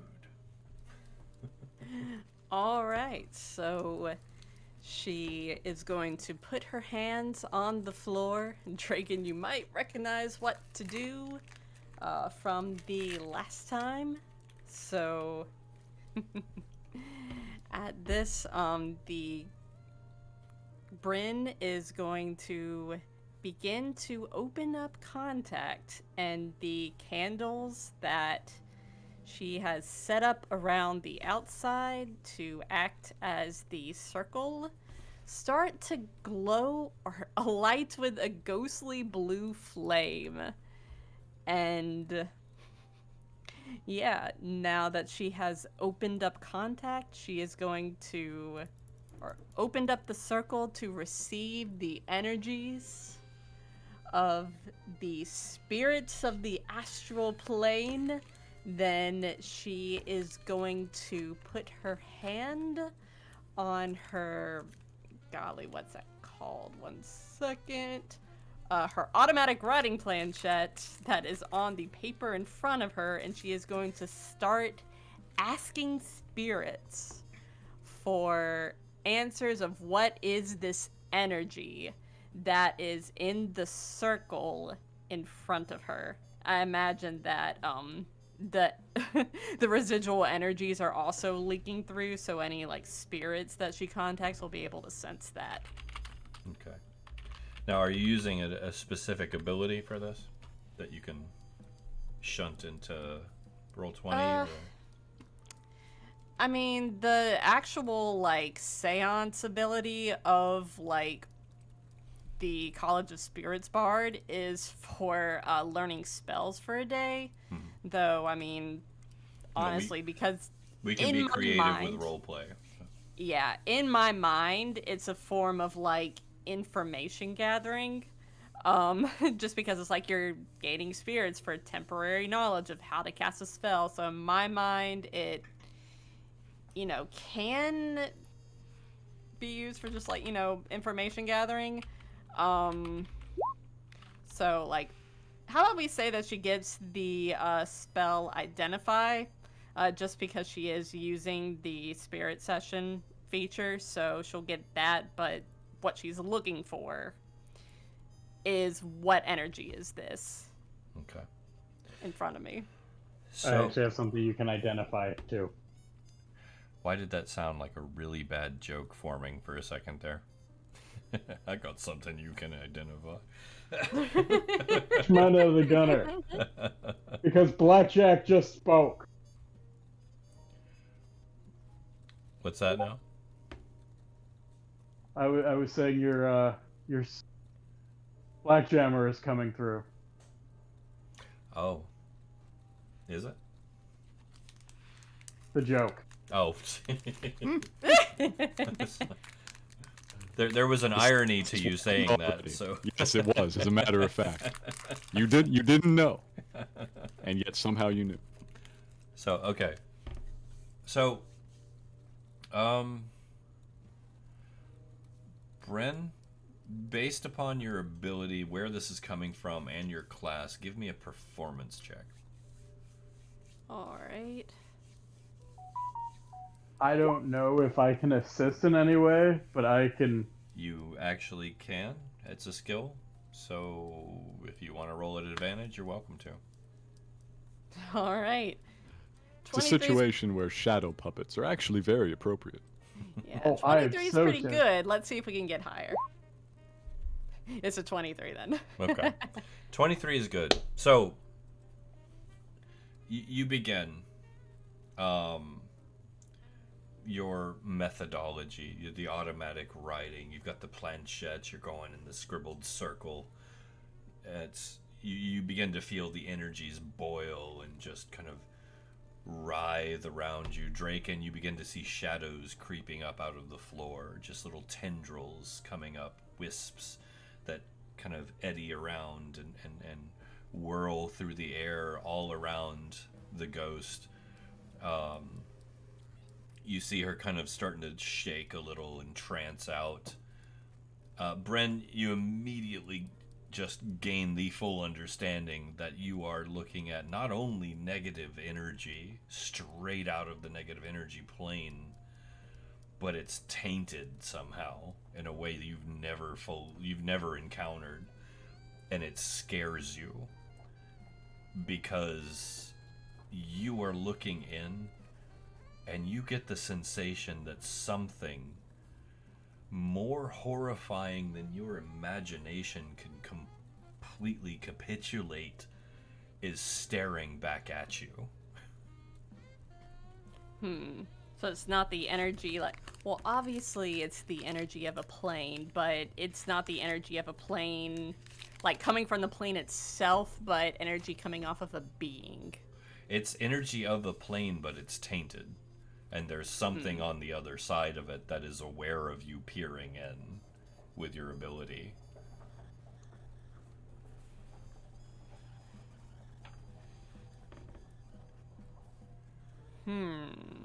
Like you just got something's attention. What? Something's looking back?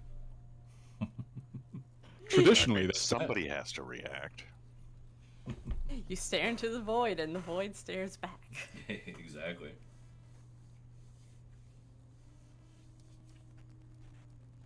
Can we go to the void? Draken. You're like Griswold looking for Wally World. I said it earlier. My goal is to keep Jimmy alive. Jimmy has done something stupid, so Draken also has to do something stupid to get Jimmy back. The only thing is, I don't think Draken can see what Bryn's seeing right now. That's true. I wasn't sure. I didn't know with the seance if I could. You do feel the coldness. You do feel the shadows. But no, you can't see the presence. She can't even see the presence. She's just aware of it.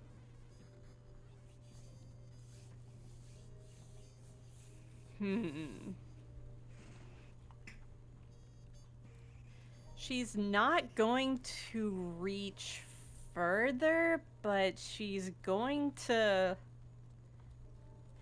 see if she can meditate on this energy a little bit more. See if she can, get more information. Not reach in and reach deeper, but just contemplate. See if she can figure out anything more from the energy that she's feeling right now.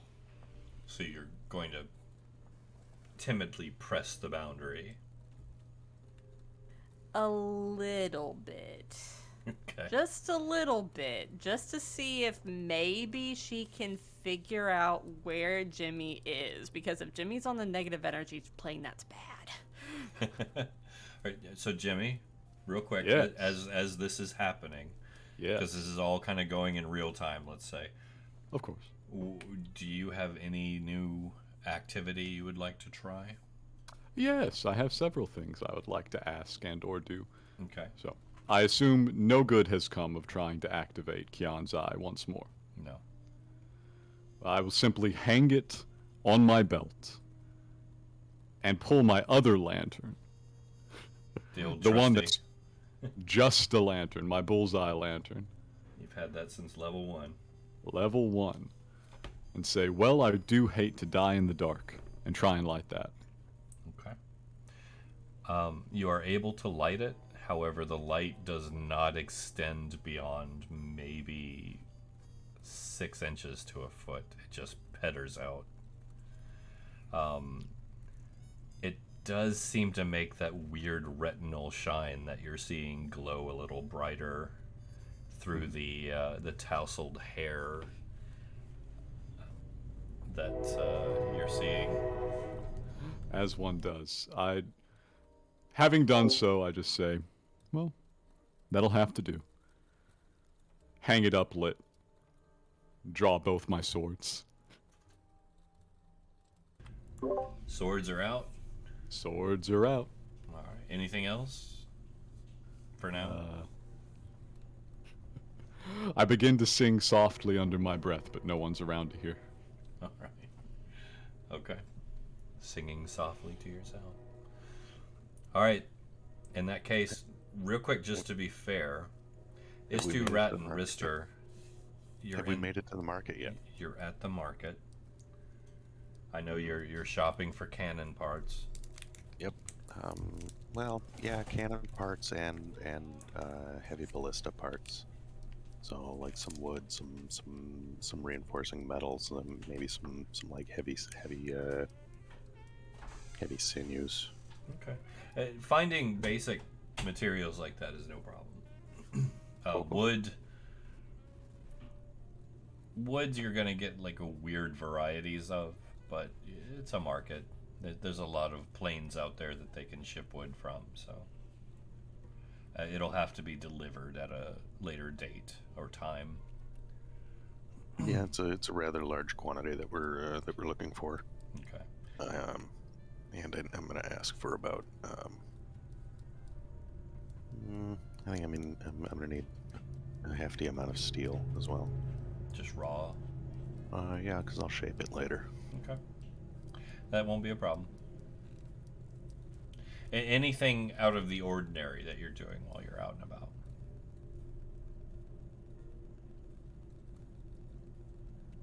Other than just the basic shopping?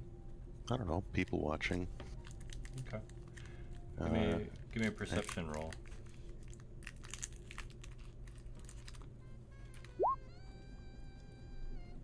Don't see anything out of the ordinary. Right. I'm distracted. Istu's new suit is catching the glint of the sun just right. They are. Yes. They I are am the sun. Let's go. His two is fabulous right now. All right. In that case, we'll. Is Istu doing anything while we're shopping around at the market for raw materials? we just I know you discussed probably that. didn't want to go to the hardware store. We just discussed that. Istu is being fabulous. Just being fabulous. Leaning on counters far too much, bouncing an eyebrow. What's up? With the same sort of self-confidence and swagger as the I want to be famous girl, but she's not chewing. Like with her straight face, just like with the bounced eyebrow, just freeze frame that image. And that's how they're looking right now. Like just Just Work kinda it, work it. staring. yeah. Yeah. So hot right now. Anyway. We had to That take just a went moment to weird. style. So hot right now. I figured out exactly what Jimmy would do at this point. All right. What you got? I took a moment to consider. You know what Jimmy would do? He would offer up a prayer of apology to Volry. Volry, yes. Interesting. Because that would basically have been the goddess he worshipped while he was still in Cairn. You know, travelers and strangers and rogues and thieves of all types. So the irony of the situation Yes. is obviously Jimmy has no idea about the divine situation there. No, he does not.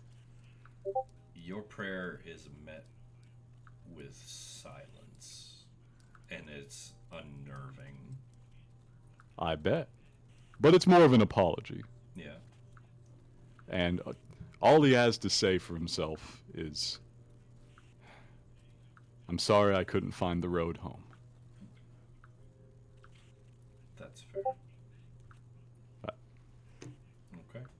Now you may return to the seance. Just had to get that in. No, that's good. That's Before good. my untimely demise. Before the untimely demise. Okay, Bryn. All right. You're testing the limits. Just gently. Yes. She wants to try and find out where Jimmy is. All right. I'm going to Make give sure you another performance roll based once again on what you're doing. Okay. With advantage from Draken, Of course. I assume? Of course. Okay. Yep. 24. Okay, so you reach out, Drake, and you can see Bryn is straining.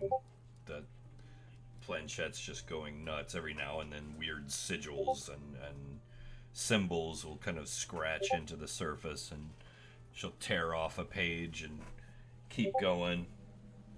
Words will form. It's getting a little weird. The temperature in the room is dropping. The shadows are becoming more and more present. It's almost like the light that's in the room is dimming slowly. Bryn. Mm-hmm.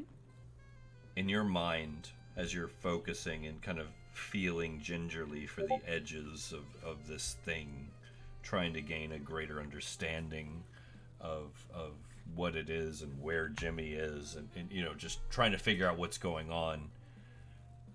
In your mind, you see these two enormous, sickeningly purple violet eyes open up in the darkness. Oh, not those again. And just peer directly into you. I need you to make a wisdom save, please. Mamma mia, here we go again. We love wisdom saves around these parts. We're great at them. And we have rerolls. Yeah, I'll use one of those. Go right ahead. I don't remember if we had 2 rerolls, though. I'm sure we do. Go ahead, I'll give you one final reroll. All right. They're climbing. That's a bit better. It is a bit better, but still not quite enough. I figured that DC was pretty high. It's I probably got Sincordia Demanda. Well, I do have Sincordia Demanda looking at me again. You made that bitch CR 30, I think. He's beefy.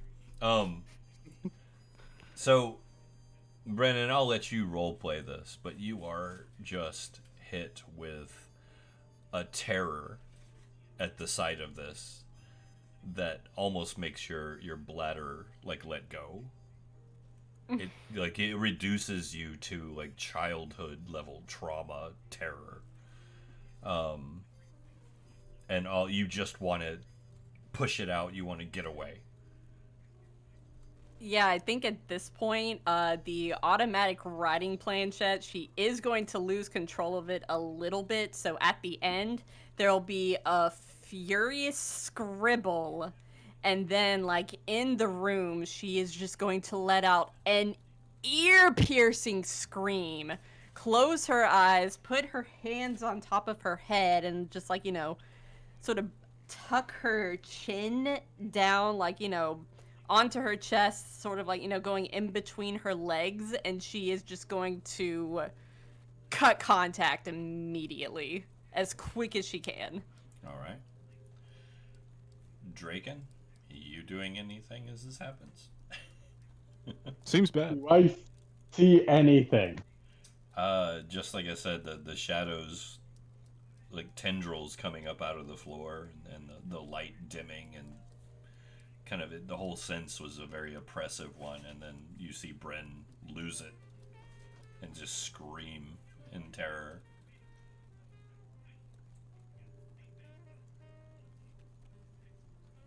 Very rare. I am going. Very rare for Bren. I'm gonna try to.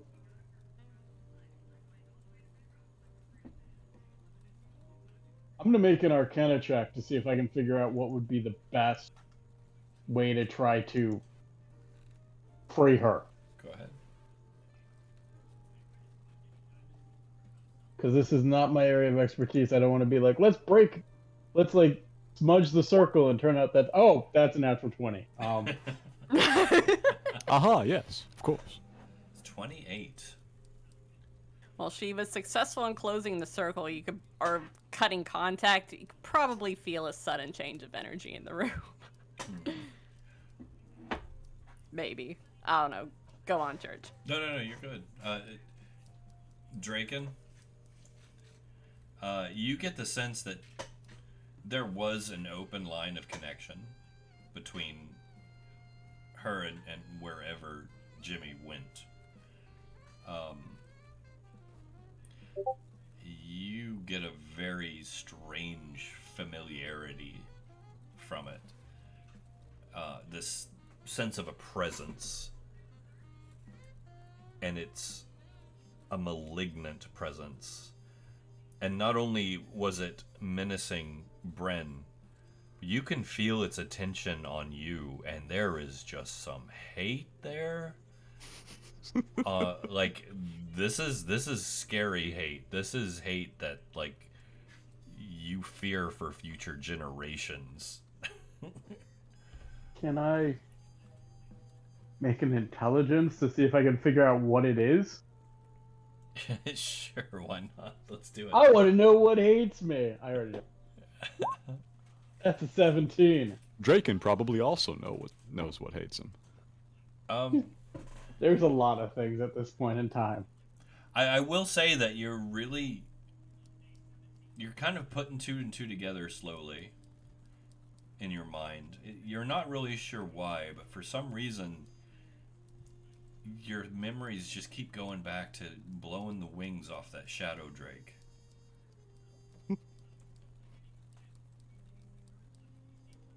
You roll one single 100 on a D100, and suddenly you've altered the course of history. Actually, that's not my only 100. No, I remember the other ones too. They were pretty good. One of one almost nearly killed me. Yep. This is true. Interesting. So am I out of it? Was I successful in cutting contact? You're frightened for 1 minute, but you did cut contact, yeah. You're kind of starting to calm down. Like you're getting a hold of your senses. You're still terrified, but it's not debilitating. Especially now that you've cut contact. You're kind of looking around at the shadows and making sure nothing's waiting in the corner. Yeah, she's sweating, and as she's calming down, you can hear her taking deep breaths in and out, like she's trying to slow her breath and just calm herself. Regain her composure, you know. You're good. You're good. Just breathe. She's gonna hold up a hand and then like give Draken a thumbs up, like sort of just to say like, you know, I'm good. Don't worry about me. Alright. So, as you're regaining your composure, you look down at the sheets that you were scratching on right towards the end before everything went crazy. And you see the word repeated over and over again. Cairn.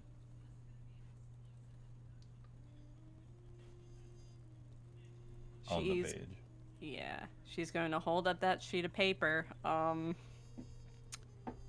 Like, as she is now, like, regained her composure, she's going to look at that sheet of paper turn it around, showing a Draken, and say, I stared into some very familiar purple eyes during that seance, Draken.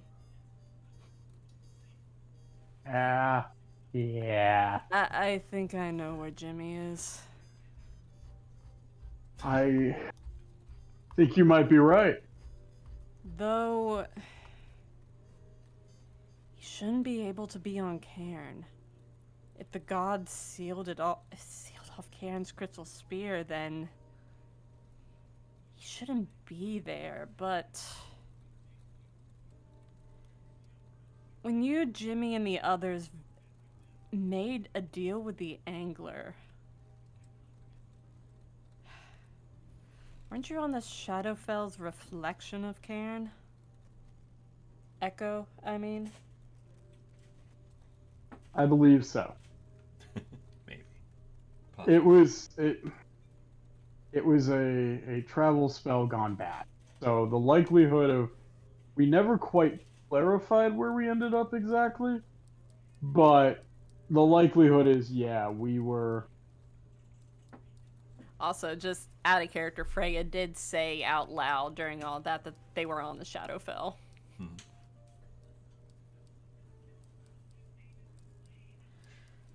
So, Right. Shadowfell Echo of Cairn, that seems correct to me. The energy, I'm sure you felt that energy as well, the same one from that pair of purple eyes that you and I both saw as we stared into the void.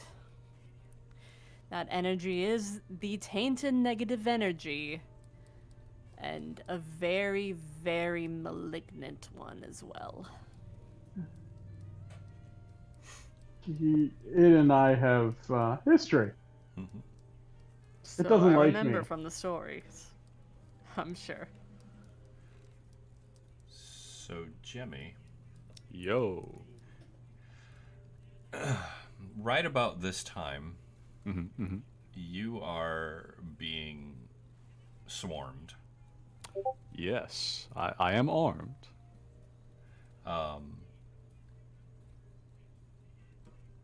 But So- action economy is real. Yeah. Basically, even if you were to cut 2 or 3 or 4 of them down in one round, they would just be replaced. Like, you are that level of being That level of overrun. I do have a trick. Oh, what's your trick? Assuming that they are not like 100 feet deep in every direction. It's pretty deep, but yeah, go ahead. I have my boots of striding and springing, and the traditional roguish, bonus action disengage. I can put a goddamn move on. Well, let me see if I can grab you, Yes. and we will see. So I'm only going to allow 8 of these to attack you at once. That's very fair. One per cardinal direction. Pretty much, just to be fair. So, each of these would be a +3. What's your AC? Is it a grab? Because I have to oppose those with my check. Well, it's a melee attack that ends in a grab. It's a Oh, special. that's right. I remember. That's right. They have the different ones. So Yeah. my AC is 22. 22. You got a good shot. I got a chance. Yeah, it doesn't look like any of them managed to grab you.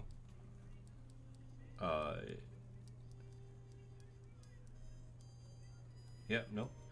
You're a slippery one, thankfully for you. I am very slippery. You're kind of like squirming and dodging and kicking and pushing and striking with your swords. It's a desperate time. Yes.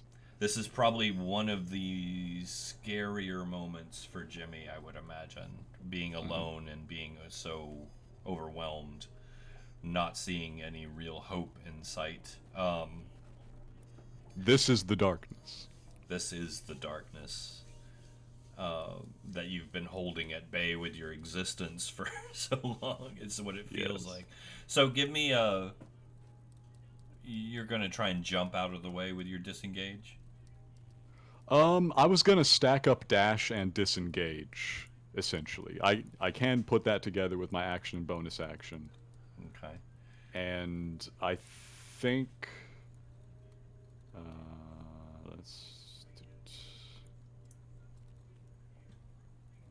I think with the boots, I ought to be able to put something like 100 feet out around. Okay. Are you going to try and clear over them? Yes, if they are in the way, and I kind of assume they're in the way. They are. Luckily, they're child-sized. Yes. All right, so give me... You're having to do this flat-footed. There's no running start. Yeah, no, I'm surrounded. So with your flat-footed jump, give me... Let's do athletics since it is a flat foot. That's fair. And then we'll get your dash in. And tell me what direction. Just pick a cardinal direction. Sure. Here's the roll.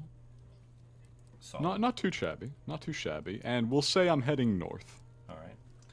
So you manage to kind of tear free from these little hands that are just gripping you. They're ice cold, and the faces that are shining as the hair kind of tousles in parts. You know, they show jagged teeth and gaunt, hollow, childlike faces all around you, gnawing and trying to bite at you. You launch over their heads and hit the ground, kind of tumble and just get up and start booking. You can still see more shadows just everywhere all around you. This is the good shit. All right, here we go. Well, I am in the Blight. I'm a level 14 rogue. Can I just sprint out? here's the thing. Yes. The energy is starting to hit you now. Ah, shit. So, right off the bat, you're going to take 20 damage. That is fair. Negative Now. energy damage.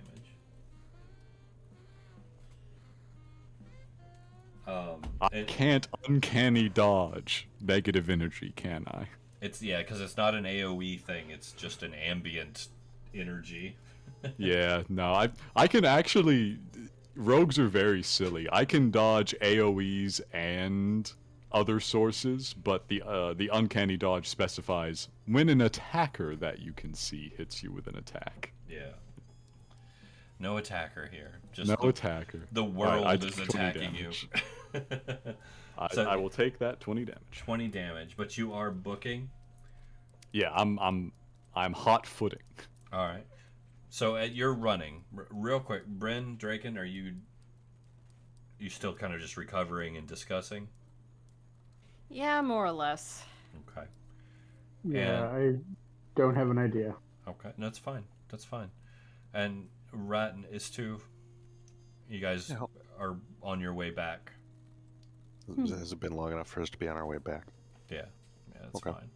So you're on your way back. I'm gonna say next time I come around to you, you'll be coming in the door. Okay. You cut out after Next time I. Oh, sorry. I was gonna say next time I come around to you, you'll be. Nope, it happened again. Oh my god. What is going on here? How do you do that? This is the weirdest thing. It works so perfectly. So next time I come around to you, you'll be coming in the door. Okay. Okay. So, Jimmy, Yes. you're just bolting, right? Yes. Okay. I have said my final prayers, and now there's nothing to do but see how long I last. All right. Yep. I'm so glad you went north. I love North. Me too.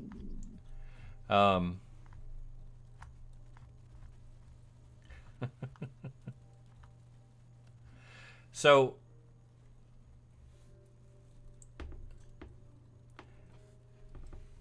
as you're running, Yes. you see ahead of you this shifting in the shadows, larger than a building, larger than several buildings. Something enormous is just moving ahead of you. Hell yes. Pick a direction. Run directly into Secordia de Monte. Can I estimate distance? It's hard. Yeah, I bet. Yeah. There's a lot of distortion. I will say that it's turning your direction.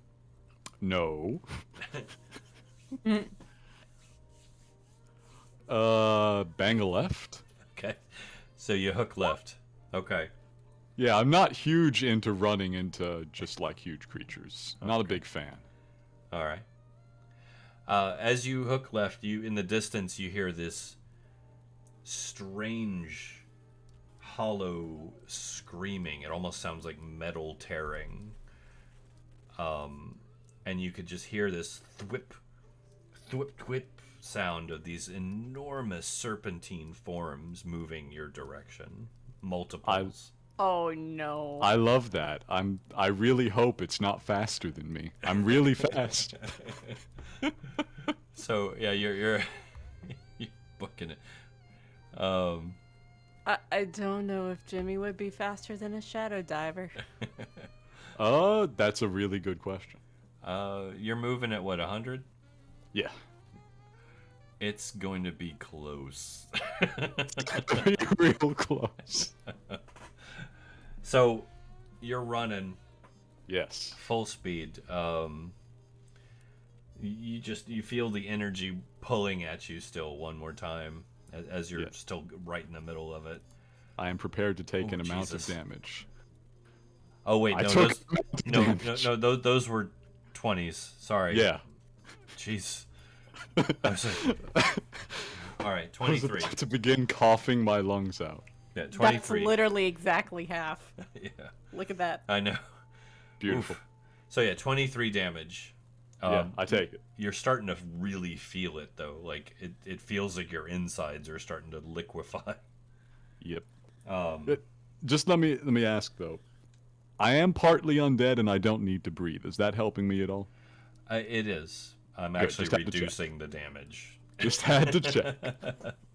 I am actually reducing the damage. That first roll would have been closer to the truth normally. Yep. This is supposed to kill people, you see. Yes. However, give me a perception roll at disadvantage because you're in a panic and crazy situation. All right. I have good news, though. What's your good news? Reliable talent. I am a rogue. This is true. Use it. Use everything you got. I am. All right. So, solid roll. In the midst of your panic, even though you managed to keep your head enough to realize Kion's eye is starting to light up.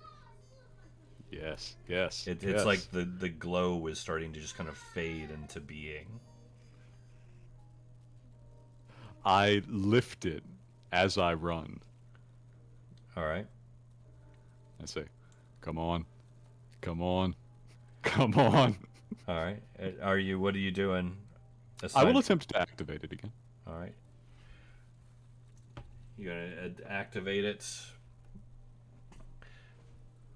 I don't know if I can will it to take me back. Is that your goal? I would love to be back in the office. Okay. But I don't know that I have that much control over this thing. Roll me a percentile. Now, please, this time, if it's going to murder me, let me use my luck point. Fair enough. It's a 39. 39. Okay. The light begins to grow and shimmer. You can feel just the power pulsing around you, and all around you, you hear things scream and recoil from the light. You hear the thwip, thwip, thwip, thwip, just kind of trying to maneuver to get around you, and something so huge the ground shakes, creeping up on you quickly. Oop. There is a sudden blinding flash of light, and the sense of weightlessness and movement, and suddenly that moment of peace is shattered as you run smack into Draken and Bryn, all of you tumbling into a huge crumple on the floor. Well, I mean, Bryn was already on the floor. Oh yeah, there's a big pile now. Jimmy is ice cold, smoking. His clothes are black and charred and stained. He has black substances coming out of his eyes, his ears, his nose, and his mouth, and he looks gaunt and pale and drained and terrified. I think Bryn is going to kind of recognize like what just happened to Jimmy, and given everything, I think she's going to do something a little hasty and out of character for her, and she's going to embrace Jimmy in a hug. That's fair. Given the situation, that's fair. Yes. And then cast a healing spell on him. Okay. I could use both the heat, the affection, and the hit points. Very fair. As I mentioned, right about this time, Ratt, Ristur, you're coming in the door. You hear a slight commotion from upstairs as Jimmy piles into everybody. Have 28 hit points back. Those are good. I like Very them. nice. Is this an unusual commotion or just kind of like an everyday run-of-the-mill Stapleton commotion?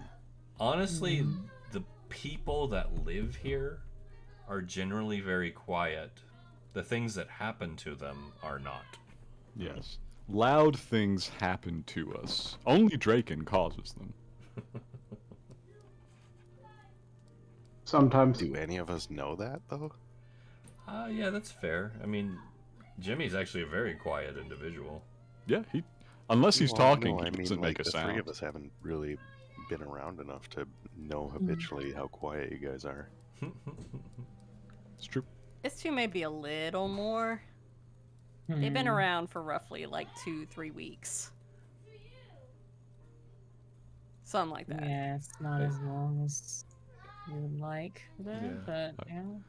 It's fair. I mean, at this point, I don't know. Rat's been thinking about cannons and ballista plans all afternoon, so I'm gonna as soon as we get back, I'm checking measurements over again in my head, and against the wall. that's fair. Looking, to make sure that I've mathed out an appropriate set of dimensions. That's fair. I have an important question, Church. What is this? As the light went off, was I able to see my surroundings clearly for just a moment? Only glimpses of the horrors that surrounded you. Not enough to really see much of anything. Alright, so I wouldn't have been able to, say, recognize Cairn in any way. Not really, although the children speaking in a Shanakesian dialect is a... Yes, it's enough to tip you off. Yeah. Because that's not a language spoken anywhere else. Yeah. It's So- a local dialect, if you will. Very much. So, as Bryn has her arms around Jimmy, she's just going to say in his ear, I think I know what happened to you. What'd you see in there? What did you experience? Well, Jimmy is lying on the ground, smoking, freezing cold. His hands are clenched in the right around Blackjammer's. The left is around Kian's eye, where he raised it to try and get home. Jimmy is also in the warm embrace of a woman, so... Yes. But that's going to take a little while to thaw him out. He's not complaining, though. Speaking of, as you're laying there, hugging, you hear, oh, this is finally happening. Oh God, here we go. You bark. No, don't mind me. I'll be quiet. Just carry on. This is getting good. Bryn's just going to give Draken a sideways glance. I didn't say it. Are you asking me to take him out of the room? You mean, probably I- have a hard time getting him out of Jimmy's grip right now. No, it's more like a shared... Like, she's trying to share a look of knowing disgust given the conversation they just had. Yeah, so Jimmy I get says... it. I just I'm not letting that on yet. Old Blackjammer. Jimmy does answer, as if Blackjammer hadn't said a word. Home's not looking too good. So you did actually end up on Cairn and not the Shadowfell echo of Cairn. I don't know there's much of a difference. There's a big difference, Jimmy. I suppose so, yeah. Home was slightly deadlier. You're not necessarily going to get the energies, the negative, the tainted, malignant, and negative energy on the Shadowfell. Yeah, there was plenty of that.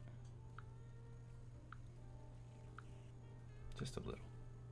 All the I kids. tried to tap into the energy you left behind in the spot that you disappeared and saw the eyes of the void again. He was those there, but he same- didn't look at me. Suppose I'm still a little lucky. So, you saw it in person. It was huge. There in the darkness. Anything else? Children. Shawnakesian children.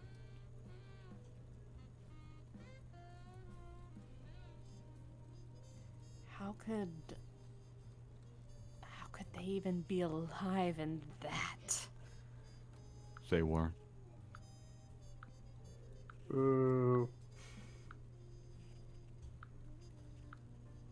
She has a look of like somber understanding on her face right now.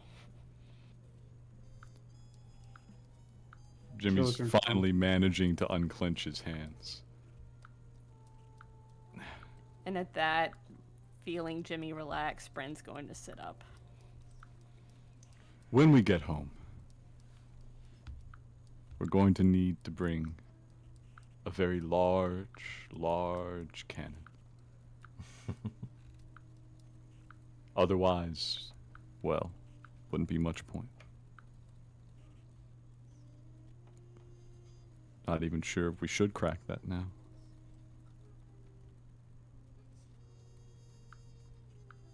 Thought you wanted to go home. Thought there might still be a home there. That would be a good cliffhanger. That Fair. would be a good cliffhanger, yeah. Fair enough. Fair enough. And that puts us right at around midnight, so. Right at midnight. My timing. There we go. So yeah, that was an interesting session. Yes.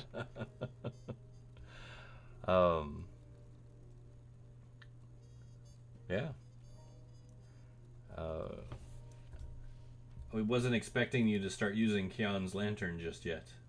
Oh, come on. You think I'm not gonna test the artifact? Well, test accomplished. Test complete. The results shocking.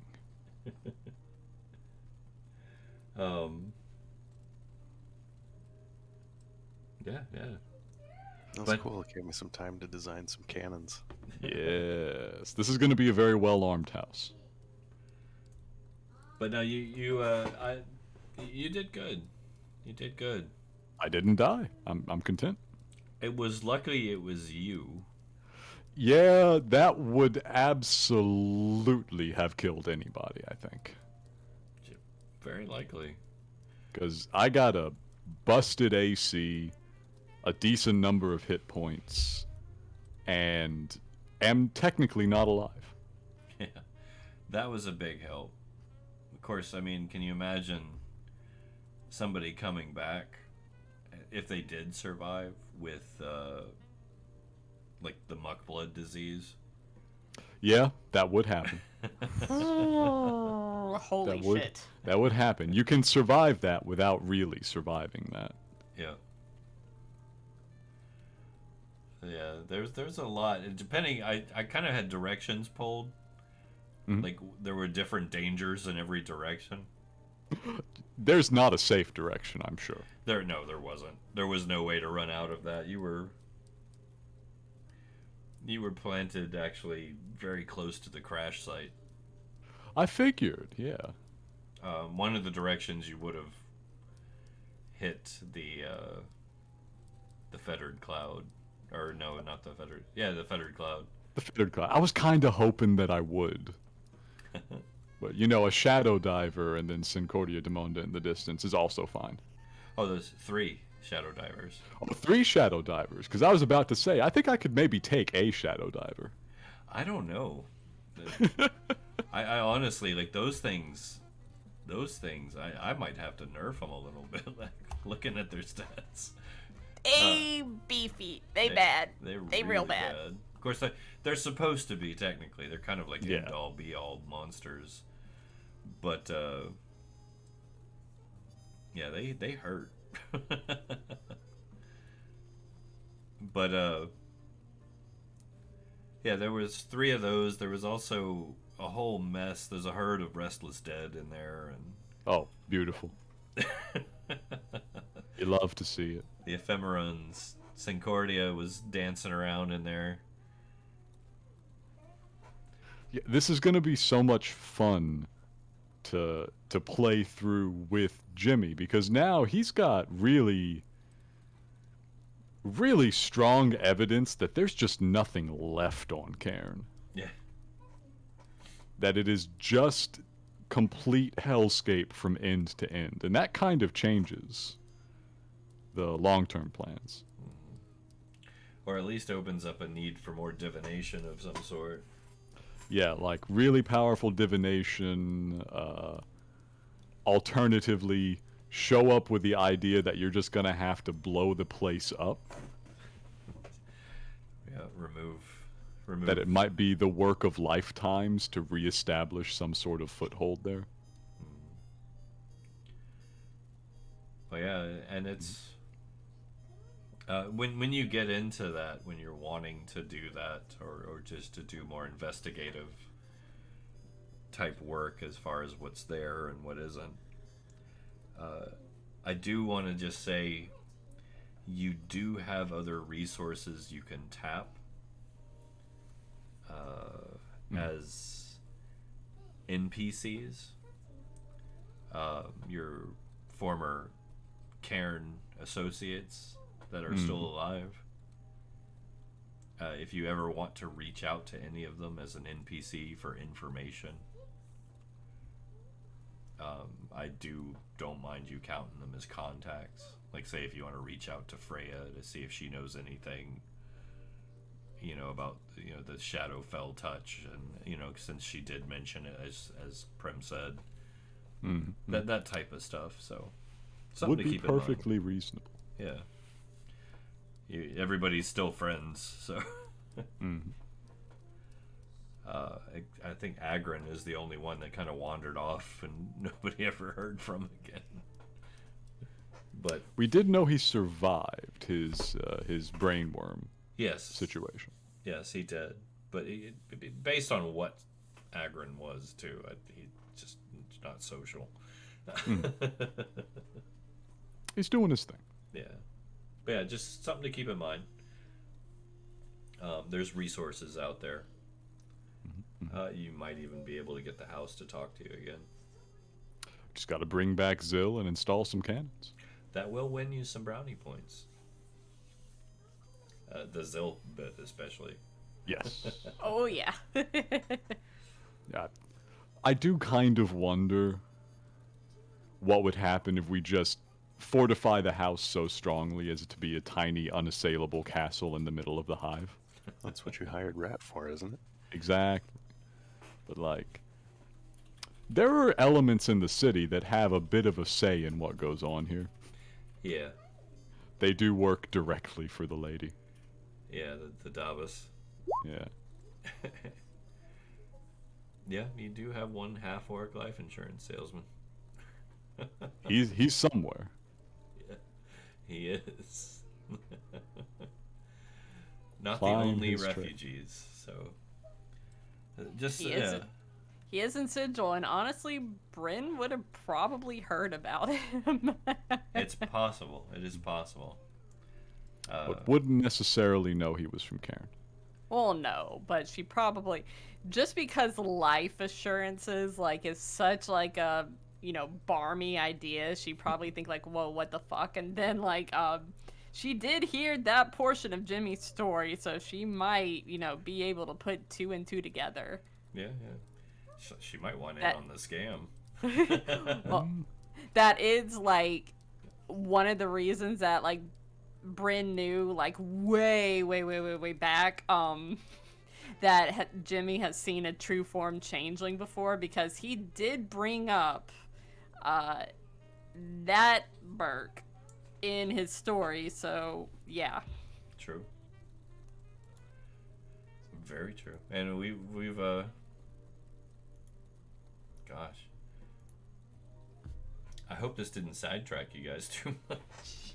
Well, it was a little sidetrack, but we'll be back on the main business now, but with a slightly different mood from Jimmy. Yeah. I don't know. I thought it was a productive episode. I got to build a lot of things for plot development. Yeah. Yeah, honestly, I think there's some good like plot development here and character development, certainly. Yeah. And you guys did get a lot of in-character information you didn't have previously, too. Yes. Yeah, so Some good interactions, some good role play. A lot going on. It was nice. yes, and because this is a homebrew roleplay double feature, we only have to wait another week for the continuation. Yep. And then tomorrow... Maybe finally the last of the arc. back to the volcano and hopefully out again. We gonna Back find to out. Cairn. Yeah. We will visit Cairn every week forever now. From 2 different campaigns. Out of the frying pan into the fryer. And then we eventually meet up, and we control all the characters. What? Then you too will know my pain. It would be funny, but it would also be very silly. God. Poor Master Miss. Have the Master nil is too. I wouldn't mind bringing them back just to make me suffer. Fine. At Plus that point, Genesis. at that point, it's a war game instead of an RPG with that many people. Hey, that would be the funniest possible true end game here is, all right, it's every character you've ever had versus Concordia de Monde, but we play it off of like chainmail rules or whatever. Oh, okay, I could go. I could see. And just- D yeah. was actually just a war game adaptation. Are we gonna have a crossover event? Yeah. I feel like there's going to be, if my personal theory is correct, there will be one crossover event soon. I will say, when the spell jamming starts, because obviously we're headed that direction. When the spell jamming starts, if you guys want to crew the ship that you end up on with the other characters that are, not in Cairn, obviously, but if you want to crew the ship with the other characters on the ship and be able to swap out depending on the session, I would be willing to allow that. It might be interesting. So just depending, I'd rather stay away from running multiple characters all at once per person. But the ability to say, well, tonight I think, for instance, we'll need the master, or Freya could actually play a role tonight, that type of thing. I'm okay with that. But that's up to you guys. That'd be kind of neat, like where it's its own kind of like little traveling crew or whatever, and they send the appropriate team for the situation. Yeah. And then Jimmy's just always there. Well, Jimmy's constant. Somebody's gotta lead the crew. Oh yeah. Well, poor Jimmy. He Well, never wanted the mantle. He's been trying to wriggle out from under it for so long that he actually had to go to Elysium and be taught to be at peace with his lot in life. I mean, Draken has no one else to switch out with either, so you and me. The old firm. Yeah. My character died. There is no one else. I feel like if Freya came along, that Bryn would have like an unintentional, annoying new best friend breathing down her neck, whether she wants to or not. They probably would get on. Oh my god, you're a fae? And your nature is so mutable? Oh my god, you're everything that I wish I could be and more. I love you. Jimmy has good taste, and Bryn's just like, oh. Oh no. Oh yeah. What fun. What fun. It ambition fulfilled, in a way. Made it home. Yeah. Touched terra firma. It was just a day trip, though. Yeah, I think. Maybe. Like a Hard to say. trip. Yeah.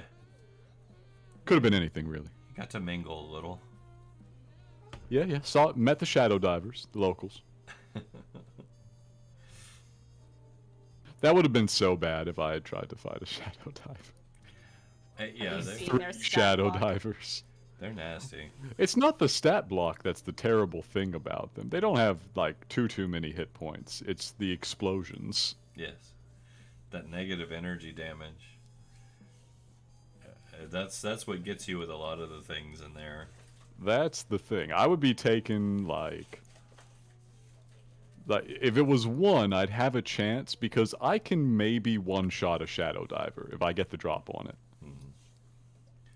But I would still get hit with the explosion by killing it. Yeah. And the ambient damage that you continually take every round. So a perfect round, I'm still taking, like, I don't know, probably 6d10. I think the explosions heal them too. They do, but by order of operations, if I simply kill them in one hit, they can't be healed. This is true. However, I would still be exploded on. Yes. Gonna need a bigger ship. You're right, Cranky. Yeah. All right. Well, let's wrap it up. Let's wrap it up. It was a good session, guys. We'll be back tomorrow night with World of Cairn For our Go ahead. homebrew role play double feature. The Sigil squad will face their besieger. Will the Cairn crew survive? You ought to see 'em with the church warden as a DM. Whoa. At the late night double feature picture show. Bravo. Yes. For the Rocky Horror fans out there. Bravo. We're gonna need that at the end of every episode now.